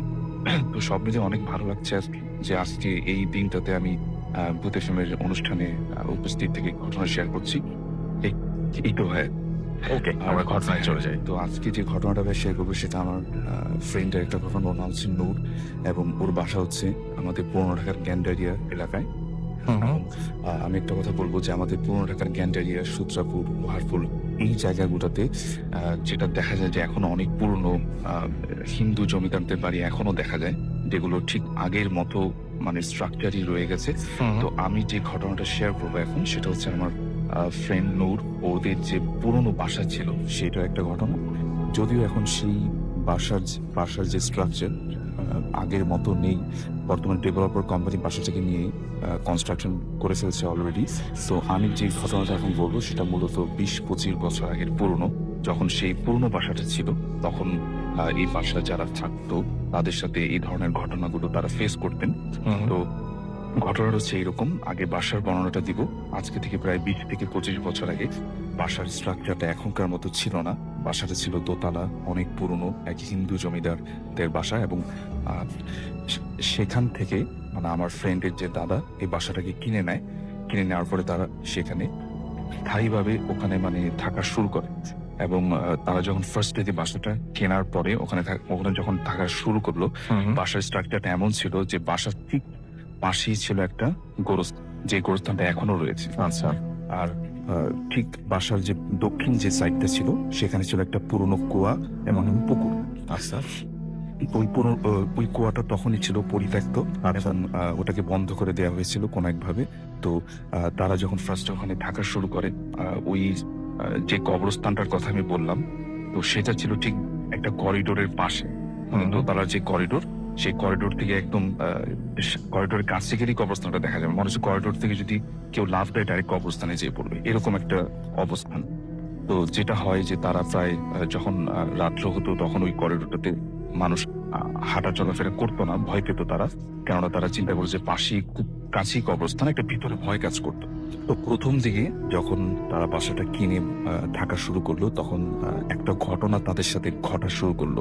এবং ঘটনাটা ছিল এইরকম যে যখন তারা সকালে ঘুম থেকে উঠতো, দেখতো যে সেই যে করিডোর বারান্দার মতো অনেক বড় যে খোলা জায়গাটা, সেখানে দেখতো যে মাটির অনেক ছোট ছোট ঢিবি পড়ে আছে। মনে হচ্ছে এগুলোকে রাতের বেলা কেউ ছুঁড়ে এই করিডোর বরাবর কেউ ধরে মেরেছে। কিন্তু এই জিনিসটা কোত্থেকে আসতেছে, কিভাবে আসতেছে, এটা তারা কখনোই মানে বের করতে পারতো না যে কোত্থেকে আসে। তো এরকম অনেক ঘটনা, মানে তাদের যে বাসার যে মুরব্বী যারা ছিলেন তাদেরকে সবাই বলতো যে এগুলো কোত্থেকে আসবে আসে। তো তখন যারা মুরব্বী বাসার ছিলেন তারা বলতেন যে এগুলো নিয়ে তোমরা বেশি ঘাটাঘাটি করো না, কেননা যেহেতু তোমাদের কোনো ক্ষতি করতেছে না, কাজে এই বিষয়গুলো নিয়ে তোমাদের বেশি চিন্তা করার দরকার নেই। আর যেটা হচ্ছে যে এরকম তো প্রায় রেগুলারই দেখা যেত যে সকালে ওঠার পর মাটির ঢিবি। তো এক রাতে মানে যখন দিন হলো, তখন তারা হঠাৎ করে দেখলো যে ওই করিডোরটাতে মানে এক পায়ে যদি কেউ হেঁটে যায়, মানে মাটির উপরে হাঁটলে যেরকম পায়ের ছাপ, সেরকম পায়ের অনেকগুলা ছাপ। কিন্তু আমরা যখন হাঁটবো তখন কিন্তু দুটা পায়ের রাইট অ্যান্ড লেফট দুটা কিন্তু দেখা যায়। কিন্তু ওখানে যেটা তারা দেখে যে ভালো মতো দেখার পরে দেখে যে একটা পায়ের ছাপ অনেকবার, মানে একবার ডানে একবার বামে যদি কেউ হেঁটে যায়, এরকম একটা অবস্থা। তো এরপরে বাসার যারা সদস্যরা ছিলেন তারা বেশ ভয় পেয়ে যায়। তারা চিন্তা করে যে এটা আসলে কি, এবং তাদের মধ্যে বেশ কয়েকজন বলে যে না, আমরা আসলে রাতের দিকে এসে চেক করব যে আসলে ঘটনাটা এগুলো কেন হচ্ছে।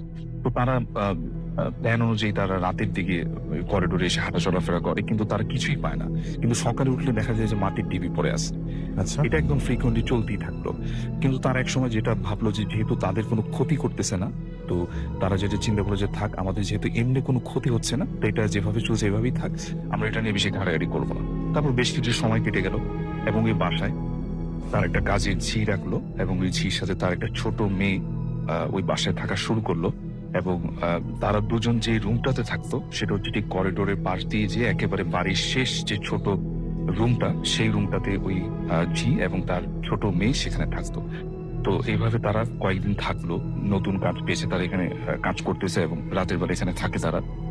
তো এক রাতে হঠাৎ করে যেটা হয় যে ওই রুমে দুটো জানালা ছিল, দুটো জানালা খুলি তারা সবসময় ঘুমাতো রাত্রে। তো এক রাতে যেটা হয় যে ওই যে ঝিটা ছিল তার পাশে যে তার মেয়েটা শোয়া ছিল, হঠাৎ করে তার ঘুম ভেঙে যায় একটা ফিস ফিস শব্দে। তার মেয়েটার বয়স ছিল 6 থেকে 7 বছর, ছোট একটা বাচ্চা। এবং তার যে মা ছিল ঝি, যে কাজ করতো বাসায়, তার ঘুম হঠাৎ করে ভেঙে যায় একটা ফিস ফিস শব্দে। এবং উনি ঘুমটা ভাঙার পর যেটা ফিল করে যে দেখে যে তার মেয়েটা তার পাশে বসা নেই। তখন সে বেশ চিন্তিত হয়ে যায় যে আসলে তার মেয়েটা কোথায় গেল। এবং সেই জানালার ফাঁক দিয়ে যে যাদের আলো আসতেছিল, সেই অল্প আলোতে সে যেটা দেখলো যে তার মেয়ে একজনের সাথে ফিস ফিস করে কথা বলছে, এবং সেটা ছিল একদম কালো কুচকুচে একটা সাপের মতো আকৃতির ফনা তুলে আছে এরকম একটা জিনিস। তো সেটার সাথে সে দেখে দেখে কথা বলতেছে, কি কথা বলতেছে সেটা বোঝা যাচ্ছে না, ফিস ফিস ফিস ফিস করে সাউন্ড আসতেছে, কিন্তু কি সেটা সে বুঝতে পারতেছে না। কিন্তু সে স্পষ্ট দেখে যে একদম কালো কুচকুচে একটা সাপের ফনার মতো একটা কিছু একটা সাথে সে কথা বলতেছে। এটা দেখার পরে সে প্রচন্ড ওখানে জোরে একটা চিৎকার করে, এবং সাথে সাথে তার মানে সেন্সলেস হয়ে যায়। এবং সাথে সাথে পাশের রুম থেকে লোকজন আসে। পরে যখন সকালে তার জ্ঞান ফিরে তখন সেটা বলে, কিন্তু তার কথা কেউ বিশ্বাস করে না। আর তারা মনে করে যে সে হয়তো বা মিথ্যা কথা বলতেছে, ভুল দেখছে, এরকম অনেক কথাই বলে। পরে তারা যেটা করে যে ওই রুমটাকে চেঞ্জ করে অন্য একটা রুমে তাদের বলে যে আমরা এই রুমে আর থাকবো না, আমাদেরকে অন্য একটা রুমে দেন। তো তারা যখন অন্য রুমেও যায়, ঠিক একইভাবে যেটা হয় যে তখন আর সেই জিনিসটা দেখে না, তখন তারা যেটা হয় যে খাটের উপরে তারা ঘুমায় ঠিক খাটের নিচ থেকে মনে হচ্ছে কেউ একজন ফুপিয়ে ফুপিয়ে কান্না করতেছে, এরকম একটা সাউন্ড।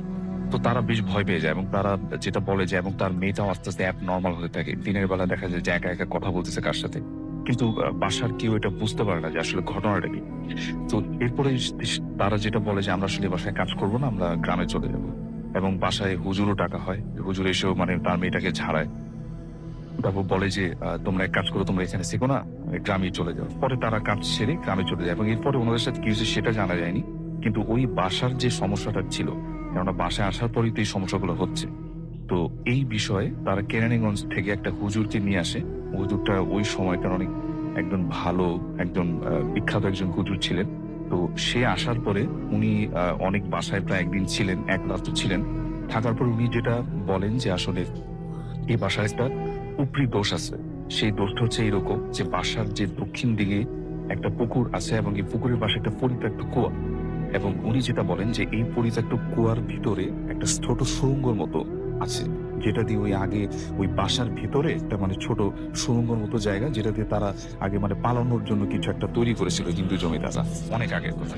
এবং ওই সুড়ঙ্গটা তারা খুঁজে পায়নি এর ভিতরে, কিন্তু ওই কুয়াটা উনি যেটা বলে যে কুয়াটার ভিতরে কোন একটা খারাপ জিন, কোন একটা খারাপ কিছু এটার ভিতরে এখনো রয়েছে, যেটার কারণে বাসার মানুষগুলো এই ধরনের সমস্যাগুলো ফেস করে। এবং উনি যেটা করে যে কুয়াটার সামনে আবার যায়, কুয়াটার সামনে যে আবারও সেই কুয়াটাকে ভালো মতো বন্ধ করে দেয় এবং ওই কুয়াটার উপরে ভালো মতো পাকা করে পুরো কুয়াটাই বন্ধ করে দেয়। কিন্তু এইটার পরেও মানে তাদের বাসার যে দৈনন্দিন যে ঝামেলাগুলো হচ্ছিল সেটা কিন্তু চলতেই থাকতো এবং এটার পর আর কোনো সলিউশন হয়নি। তো এইভাবেই আসলে সময় কেটে গেল। এখন বর্তমানে ওখানে একটা ডেভেলপার কোম্পানি বাসাটাকে নিয়ে নতুন এখন ডেভেলপার কোম্পানিকে নিয়েছেন এবং নতুন বাসা যে করা হয়েছে, তারপরে সেখানে কোনো সমস্যা না, সেটা এখনো আমি আসলে শুনতে পাইনি ভাই, কারণ সেখানে আচ্ছা। সব ভাড়াটিয়ারা থাকে। তো আমার যে ফ্রেন্ডের কথা বললাম নূর, সে এখন ওখানে থাকে না, সে অন্য একটা বাসায় থাকে, মানে পুরনো ঢাকায় থাকে না। তো এরকম কোনো নিউজ এখনো পাইনি আসলে। এটা তাদের বাসার যে একটা প্রচলিত মিথের কথা, যে তার দাদার কাছ থেকে সে শুনেছে, বাবার কাছ থেকে শুনেছে, ওইভাবে আসলে আমি আপনাদের কাছে শেয়ার করলাম ঘটনাটা। আসলে ওকে, এই ছিল আমার ঘটনা। থ্যাংক ইউ ভেরি মাচ আপনার ঘটনার জন্য। এবং আমি দেখতে পাচ্ছি যে অনেকে আমাদের এখানে টেক্সট করছেন, প্লাস অনেকেই আমাদের এখানে SMS ফেসবুকে লিখছেন। তো আমি কিছু নাম অবশ্যই না বললেই না, কিছু নাম করতে চাই। এবং আমি দেখতে পাচ্ছি যে শারমিন রহমান আমাদের এখানে আছেন। আমাদের এখানে তিনি অবশ্য কেকটা দেখে অনেক ভয় পেয়েছেন। এছাড়াও আমাদের এখানে দেখতে পাচ্ছি রয়েছেন ইফতেখার ইসলাম ইসরাক। এছাড়াও আমাদের সাথে আছেন দেখতে পাচ্ছি আমার নাইম আমাদের সাথে আছেন এখানে ফেসবুকে। এটা তো নাইমই, হ্যাঁ নাইম। এছাড়া আমাদের সাথে আছেন আমি দেখতে পাচ্ছি এখানে MD মুরাদ আমাদের সাথে আছেন, দেখতে পাচ্ছি রুকাইয়া অর্পা। এছাড়া আমাদের সাথে আছেন ইমরান ফারহাদ, MD ইমরান আমাদের সাথে আছেন, সাইম আহমেদ আমাদের সাথে আছেন, আমাদের সাথে আছেন SK ইমরান। এছাড়াও সৌরভ খন্দকার আমাদের সাথে আছেন, আমাদের সাথে আছেন রাশেদ রহমান রিঙ্কু। এছাড়াও সাইফুল ইসলাম সোলাইমান আমাদের সাথে আছেন। আমাদের সাথে রয়েছেন দেখতে পাচ্ছি সাইম আহমেদ। এছাড়াও আছেন সারওয়ার খন্দকার, SK ইমরানের নাম পড়েছি আমি। এছাড়াও আমাদের সঙ্গে আছেন দেখতে পাচ্ছি আরো অনেকেই। আচ্ছা, কে কে আছেন? মিশু খান আছেন আমাদের সঙ্গে রয়েছেন। এছাড়াও GS আকাশ আমাদের সাথে আছেন দেখতে পাচ্ছি।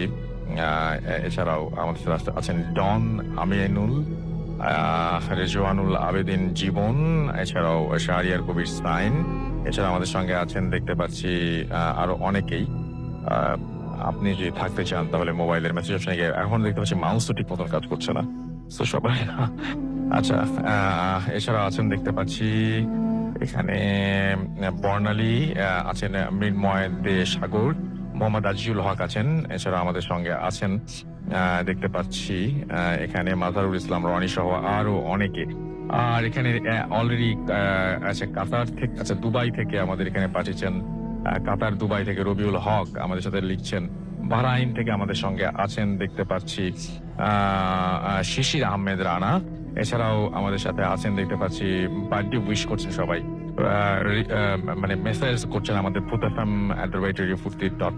না, আমাদের এখানে যেটা সেটা হচ্ছে www.facebook.com/radiofurti এই পেজটাতে স্পেশালি আমাদের সাথে আছেন MD রাহানুল ইসলাম রানা। এছাড়াও আছেন MD নাসির রিমন, নাজমুল হাসান রাব্বি, সবাই টেক্সট করছেন তারা এখানে। এছাড়াও দেখতে পাচ্ছি আমাদের সাথে আছেন রাফিন, এছাড়াও আছেন শিহাব, ছোট করে নামগুলো বলে দিচ্ছি, নিলয় আমাদের সাথে আছেন, বেল্লাল হুসাইন জুনিয়র আমাদের সাথে আছেন, সজল আবির আমাদের সাথে আছেন, আমাদের সাথে রয়েছেন এছাড়াও দেখতে পাচ্ছি আফাদ জায়মুল সরল, এছাড়াও মিলন মোল্লা আমাদের সাথে আছেন, আমাদের সাথে রয়েছেন আবির দত্ত, এছাড়াও আমাদের সাথে রয়েছেন দেখতে পাচ্ছি রাজকুমার ঝলক, এছাড়াও আরো অনেকে আমাদের সাথে কিন্তু আছেন। সো আর যারা দেশের বাইরে থেকে আছেন তাদেরও আমি আসলে মানে পড়তে চাচ্ছি, বাট আসলে সবার এত বেশি আসছে, পড়াটা ডিফিকাল্ট হয়ে যাচ্ছে আমার জন্য। তো দেশের বাইরে আছেন তাদেরকে একটু সুযোগ দিবেন আপনারা। আমরা চলে যাচ্ছি আমাদের পরবর্তী অতিথি তানভীর ভাইয়ের কাছে, আপনার ঘটনা শুনবো আমরা এবং শুনি আপনার ঘটনা। শুভ জন্মদিন বুঝেছেন, আজকে 6 বছর পার করলেন। তো আমি কামনা করছি যে এটি আরো কন্টিনিউ করবে, এবং বিশেষ করে রাসেল ভাই আপনাকে এবং মাসুম ভাইকে শুভেচ্ছা জানাচ্ছি, কারণ এটা সম্ভব হয়েছে আপনাদের জন্য। এবং আমি জানি না আপনারা ডেডিকেট করেছেন কাকে আজকের এই জন্মদিনটাকে, তবে আমি বলবো যে এই ক্ষেত্রে সবচেয়ে বড় দাবিদার যারা, তারা হচ্ছে আমাদের যে শ্রোতা আছেন তারা। কারণ এই শ্রোতাদের এত পপুলার একটা এই প্রোগ্রামটা, এই শ্রোতাদের কারণে কিন্তু আসলে এই যাত্রাটা এত দীর্ঘ হচ্ছে এবং আরো বাড়বে। তো ধন্যবাদ যারা ভূত এফএম এর শ্রোতা। আজকে আসলে বাবু ভাই তার একটা পার্সোনাল এক্সপিরিয়েন্স শেয়ার করেছে, তো আমি হঠাৎ করে আমার মনে হলো যে আসলে এতদিন আমি শেয়ার করেছি আমার যারা ক্লোজ যারা আছে বা আমার সাথে যারা আগে তাদের ঘটনা শেয়ার করেছে, তো আমি আজকে আমার একটা ছোট্ট একটা ঘটনা আমি শেয়ার করবো। এটা আমি আসলে কখনো কাউকে বলিনি, আর তার একটা কারণ আছে যে পারিবারিক কিছু ইস্যুজ আছে। তো আসলে আমার হোম টাউন হচ্ছে টাঙ্গাইল। আমাদের যে বাসাটার যখন 3 তালা করা হলো, বাসাটা একটু মানে পুরোনো আমলের বাসা। এটা ঘটনাটা আপনার 94-95 দিকে। তো 3 তালাটা আমাদের বাসা প্রায় 4000 স্কোয়ার ফিটের উপরে একটা বাসা, একটা ইউনিটের। তো অনেক বড় বাসা। তো আমি তখন ইন্টারমিডিয়েট পড়ি, আমি বললাম যে আমি উপরে শিফট হবো। তো আমার আব্বু বললো যে ঠিক আছে, তুমি কি একা থাকতে পারবে কিনা। তো আমি বললাম যে না, অসুবিধা হবে না। তো দরজা জানলা সবই হয়েছে, ইলেকট্রিক লাইনও আছে, কিন্তু ফ্লোরটা তখনও করা হয়নি। তো আমি একটা রুমের মধ্যে থাকি, আর পুরো 3 তালাটা খালি, একদম পুরো 3 তালাটা খালি। তো আমি মাঝে মাঝে মানে প্রায় প্রতিদিন রাত্রেবেলা আমি একটা ওই ছাদের মধ্যে শব্দ পেতাম, যে ধুম ধুপ ধুপ ধুপ শব্দ পেতাম। আমি অনেক দিন খুঁজেছি যে এই শব্দের উৎস কোথায়, আমি কখনো পাইনি। তো আমি আবার এটা চিন্তা করলাম যে আমি কি বাসার কারোর সাথে শেয়ার করবো কিনা। তা আবার চিন্তা করলাম যে শেয়ার করলে তো আমাকে থাকতে দিবে না। একা থাকার, ওই বয়সে একা থাকার, একটা রুমের মধ্যে একটা ইয়ের মধ্যে থাকার মজাটাই আলাদা। আমি যখন যা খুশি করছি, পড়াশোনা করছি, এটা করছি সেটা করছি। তো আমি শব্দ পেতাম, শব্দগুলো আমি আমি ছাদে রাত্রেবেলা 12টা-1টা দিকে ছাদে যে ঘুরেছি, বাসার আশেপাশে আমি ঘুরেছি যে কোথা থেকে শব্দটা আসে, আমি কোথাও কখন ফেস করতে পারি। তো একদিন রাত্রেবেলায় আমি শুয়ে আছি, তখন ধরেন 12টার দিকে আমি ঘুমিয়েছি, 2টা-3টা বাজে। আমি মানে সময় জানি না, আমি আবার একটু অন্ধকারে ঘুমাই, মানে লাইট জ্বালিয়ে বা ই করে আমি পছন্দ করি। তো আমার ওই ডাবল বেড, তো ডাবল বেডে সাধারণত একটা মানুষ আর কতটুকু জায়গা লাগে, তো এক পাশ খালি আছে। আর আমার মাথাটা বালিশটা আমি একটু উঁচু বালিশ ইউজ করি, মাথাটা হচ্ছে হলো আপনার ঠিক বেডের থেকে বের হয়ে গেছে। তো হঠাৎ করে আমার মানে আমি ঘুমাচ্ছি, হঠাৎ করে আমার সিক্স সেন্স কাজ করলো যে আমার বিছানার মানে আমার ঠিক পাশে কে যেন শুয়ে আছে এবং সে যেন উঠে বসলো। তো একটা মানুষ শুয়ে আছে, উঠে বসার যে মুভমেন্টটা, যে বিছানার মধ্যে যে একটু শব্দ হওয়া বা একটু, আমি স্পষ্ট টের পেলাম। আমি টের পাওয়ার সাথে সাথে আমার মাথার মধ্যে আমি মানে আমার পাশে তো কেউ নেই, কিন্তু উঠে বসলো কে। আমি চুপ করে একদম ফ্রিজ হয়ে গেছি। তা আমি দেখলাম যে সে আবার বেডের থেকে উঠে দাঁড়ালো। যখন দাঁড়িয়েছে তখন কিন্তু বেডটা আপনার একটা ভারমুক্ত হলো, যে মানে একটা মুভমেন্ট, এটা আমি একদম স্পষ্ট আমি টের পেলাম। তা আমার মাথার মধ্যে আমি ঘুরছে যে আমি প্রচন্ড ভয় পেয়েছি, এখন আমি কি করবো, একদম শরীর একদম পুরো শক্ত হয়ে আছে। এই মোমেন্টে দেখলাম যে আমি মানে চোখ বন্ধ করে আমি টের পাচ্ছি যে সে কি করলো, আস্তে করে উঠে যখন দাঁড়িয়েছে, দাঁড়ানোর পর আস্তে আস্তে আস্তে আস্তে আস্তে সে আমার পেছনে আসছে। পেছনে আসার পরে ঠিক আমি কিন্তু বললাম যে আমার বালিশটা উঁচু, মাথাটা বেডের থেকে বাইরে, একটু বাইরে, ঠিক আমার মাথার কাছে এসে দাঁড়িয়ে। তো মাথার কাছে যখন এসে দাঁড়িয়েছে, তার যে নিঃশ্বাসটা আমি টের পাচ্ছি। আমার কপালের দিকে যে গরম বাতাসটা আছে, সেই বাতাসটা টের পাচ্ছি, এবং তার পেটটা যে নিঃশ্বাসের সাথে সাথে আপনার আপ ডাউন করছে, সেটা আমি একদম সুস্পষ্ট ভাবে আমার চুলের মধ্যে আমি টের পাচ্ছি। আমি তো প্রচন্ড ভয়, এখন আমি কি করবো? আমি চিন্তা করলাম যে এখন আমি মানে এই ভয়টা কাটানোর জন্য আমি কি করবো। তা আমি কিছুক্ষণ চিন্তা করলাম, চিন্তা করে বললাম যে একটাই মতো উপায় আছে, সেটা হচ্ছে লাইট জ্বালা। আমি যদি লাইট জ্বালাতে পারি তাহলে হয়তো বা আমি মানে এখান থেকে রেস্কিউ পাবো। তো এখন লাইট যে জ্বালাবো, লাইট তো ধরেন সুইচ বোর্ডটা একটু উপরে, আমার পাশে সুইচ বোর্ডটা উপরে। তা আমি একটা লাফ দিয়ে আমি সুইচ বোর্ডে চিন্তা করলাম যে কোন সুইচটা, কারণ লাইটে তো অনেকগুলো সুইচ বোর্ড আছে, ফ্যান আছে, আছে, আমি সবগুলো সুইচ একবারে দিয়ে দিই। একবারে দিয়ে যাওয়ার পর দেখি যে না, কিছুই না। এরপরে আমি আরো মানে আমি এরপরে থেকে আমি কখনোই আপনার হচ্ছে হলো লাইট অফ করে আমি আর ঘুমাতাম না, আমি সবসময় লাইট জ্বালিয়ে ঘুমাতাম। তখন আমি মাঝে মাঝে টের পেতাম যে আপনার হচ্ছে হলো যে জানলা দিয়ে আমি দেখতাম যে কেউ একটা শ্যাডো আপনার মুভ করছে।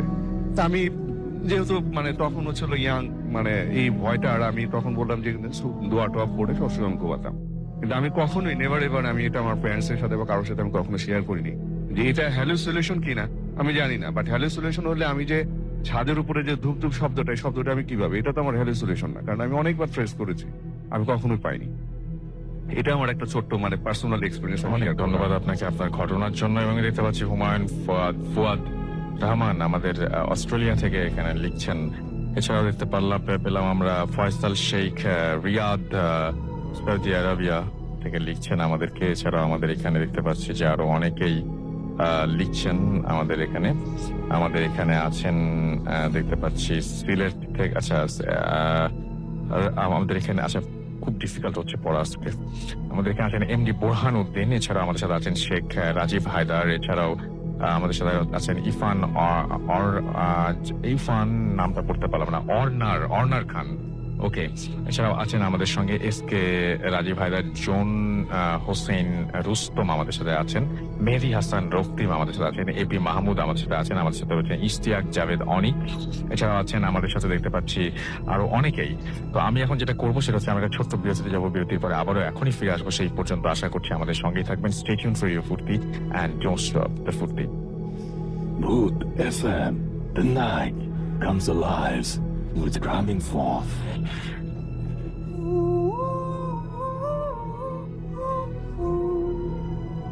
Welcome back. ঘড়িতে সময় রাত 1:47। আমরা বুঝতেই পারছি যে আমাদের হাতে আর সময় নেই। জিসান আমাদের লিখেছেন happy birthday to food FM, Papri লিখেছেন happy birthday to food FM from Rangpur. এছাড়া আমাদের সাথে তামিম ইসলাম আছেন আমাদের সঙ্গে, আমাদের সাথে সাব্বির আছেন ফার্মগেট থেকে, আফসানা পিরোজপুর থেকে আমাদের সাথে আছেন। Happy birthday to food FM লিখেছেন AKB হ্যাপি 6th বার্থডে লিখেছেন আমাদেরকে। এবং ইস্তিয়াক আমাদের সাথে আছেন, আমাদের সাথে আছেন রুনু, এছাড়া আছেন হৃদয় রাজশাহী থেকে, সাব্বির আমাদের সাথে আছেন, সজীব কুমার আমাদের সাথে আছেন। আমরা চেষ্টা করছি আজকে আপনাদের এন্টারটেইন করতে যতটা সম্ভব। আপনারা চেয়েছিলেন যে ভৌতিসকে ফিরিয়ে নিয়ে আসা হোক, সো আমরা ফিরিয়ে নিয়ে এসেছি। সো ভৌতিস দিয়ে আমরা শুরু করেছি। আপনারা চান যে ডক্টর আলিফ ঘটনা বলুক, আপনারা চান যে বাবু ভাই ঘটনা বলুক, আমরা তাদেরকেও ফিরিয়ে নিয়ে এসেছি। আমরা চেষ্টা করছি আপনাদের কাছে আরো কিছু সেলিব্রিটিদের নিয়ে এসে তাদের ঘটনা শোনাতে, সেটাও আমরা চেষ্টা করেছি। তো আমাদের চেষ্টার কমতি ছিল না। বাকিটা আপনারা জানেন যে কেমন হয়েছে, সেটার অবশ্যই ফিডব্যাক জানাবেন আমাদেরকে ফেসবুকে, এবং আপনারা অবশ্যই জানাবেন আমাদেরকে আরো মানে কি বলবো যে ইমেইল তো আছেই, আমাদের ইমেইল অ্যাড্রেসে আপনারা যে কোনো সময় যে কোনো মুহূর্তে কথা পাঠাতে পারেন। এবং আজকে অনেকক্ষণ ধরে আমরা রাত 9টা থেকে টানা মানে মাঝখানে হয়তো গান প্লে করা হয়েছে, বাট ওই টাইমটাতে কিন্তু আমরা কেউ ফ্রি ছিলাম না। ওই টাইমটাতে আমাদের আরো মানে গেস্ট ম্যানেজ করা প্লাস সবকিছু মিলিয়ে আমাদের কাজ করতে হচ্ছিল। সো অনেকটা লম্বা সময় আপনাদের সঙ্গে ছিলাম, পুরোটা সময় আপনাদের সঙ্গেই আপনাদেরকে নিয়েই ছিলাম। আমি জানি না কতটুকু আনন্দ দিতে পেরেছি, বাট অনেক ভালো লেগেছে। আমি এখানে দীর্ঘদিন ধরে যেহেতু বাবু ভাই এবং আলিফ এখানে আমাদের সাথে আছেন, আমরা চাই যে তারাও একটু আপনার সাথে কথা বলুক, তারপরে আমরা শেষ করবো আজকের প্রোগ্রামটা। থ্যাংক ইউ রাসেল ভাই। আবার আসলে শেষ করতে ইচ্ছা করি। আজকে মনে হচ্ছে যে রাসেল ভাই আরো একটা ঘটনা বলি, থাকবেন আমিও থাকি। আসলে রাত 2টা বেজে গেছে, আমরা তো সেই 10টা থেকে এখানে আসি, 4 ঘন্টা হয়ে গেছে। তো একবারের জন্য মনে হয় না যে ইস ভালো লাগতেছে না, বোরিং লাগতেছে বা কিছু একটা। আমার স্লাইটলি মাথা ব্যথা ছিল, কিন্তু আমি রাসেল ভাইটা ভুলেই গেছি। এই ভাই সবার সাথে দেখা হচ্ছে, সবার সাথে কথা হচ্ছে, ছবি তুলছি, আলাদা একটা আজকে খুব ভালো লাগছে এখানে। আজকে আমার কাছে মনে হচ্ছিল যে এরকম যদি হতো যে সবাই থাকতো, সবাই এভরিওয়ান, মানে যারা যারা শুনছেন আমাদেরকে, যারা রেগুলার সবাই, তারা সবাই যদি থাকতেন, সবাই মিলে একসঙ্গে যদি কোনোদিন এরকম একটা সুযোগ হয় যে সামনাসামনি বসে প্রোগ্রাম করবো আমরা কোনো একটা বড় স্টেডিয়ামে, কেমন হয়? বড় ভালো হয়। স্টেডিয়ামের কথা বলতে চাই না রাতুল ভাই, কিন্তু সবাই যদি আসে তাহলে একটা স্টেডিয়ামে হবে না, হ্যাঁ একটা হবে না। আমরা বাবু ভাইয়ের কাছে শুনি যে লিসনারদেরকে আমরা শেষ করবো। হ্যাঁ রাসুল ভাই, আজকে তো আসলে অসাধারণ শো, আমরা বেশ এনজয় করছি যে সময় এসেছি, আর সময় শেষ হচ্ছে না, ইচ্ছা করছে আরো অনেক share করতে, আমারও অনেক ইচ্ছা কথা করছিল বলতে। যে আরো অনেক কথা আর থাকলো ভেতরে। এই অতীতের ভূত এফএম গুলো মনে পড়ছে, হ্যাঁ শো বিভিন্ন সময় সেটাই। তো তো আমরা চেষ্টা করেছি, আমাদের সাধ্য মতো আমরা চেষ্টা করেছি। মাসুম ভাই কিছু বলেন, আমরা শেষ করছি এখন। সো আমরা শুনতে চাই মাসুম ভাইয়ের কাছ থেকে কিছু। মানে কি আর বলবো, শো এতদিন চললো সুন্দরভাবে, আগামীতেও চলবে আশা করি। এবং আপনাদের দোয়া থাকলে এবং আপনারা যদি আমাদেরকে প্রপারলি সাপোর্ট করেন, রাইট, তো আমরা মনে হয় যতদিন রেডি ফুর্তি থাকবে ততদিন বুঝেজন থাকবে আশা করি। And thank you very much Grameenphone for your support. আমরা আপনারা না থাকলে আসলে আমরা এতদূর পর্যন্ত যে এসেছি, আরো সামনে যেতে চাই, সেই আশাটাই হয়তো পূর্ণ হতো না। Thank you very much. আর সেই সাথে আমরা বলতে চাই যে আগামী সপ্তাহে তো আবার শো করতে হবে, এবং আগামী সপ্তাহে আরো জমজমাট।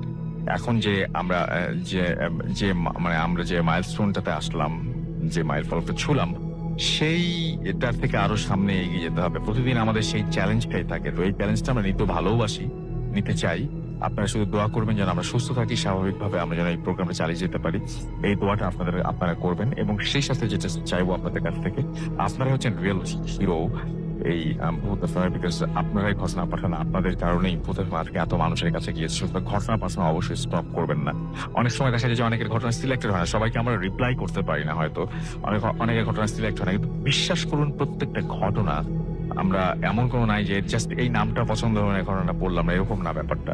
প্রত্যেকটা ঘটনা আমরা পড়ি।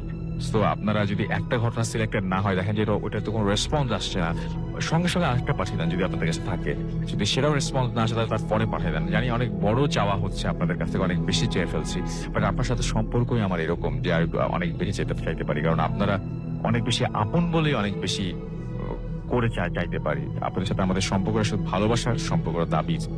সো আমাদের যে ইমেল অ্যাড্রেস bhutasm@radioscity.sm, সেখানে আপনারা ঘটনা পাঠাবেন। ঘটনা শুরুতে অবশ্যই উল্লেখ করবেন আপনার নাম, ঠিকানা এবং ফোন নাম্বার, এবং জানাবেন যে আপনি স্টুডিওতে আসতে চান কিনা, এবং আপনি আমাদের সাথে ঘটনা শেয়ার করতে চান কিনা। যদি প্রফেশন জানাতে পারেন তাহলে সেটাও আরো ভালো। সো আজকের মতো এখানেই শেষ করতে হচ্ছে। কথা হবে আবারও আগামী শুক্রবার। আজকে শেষ করার কোনো ইচ্ছা ছিল না, বাট শেষ করতেই হবে, সবকিছু এটা শেষ আছে। Stay tuned, Radio City and don't stop the ফুর্তি। আবার কথা হবে আগামী সপ্তাহে। সেই পর্যন্ত সবাই ভালো থাকবেন, সুস্থ থাকবেন, মোস্ট ইম্পর্টেন্টলি ফুর্তি থাকবেন।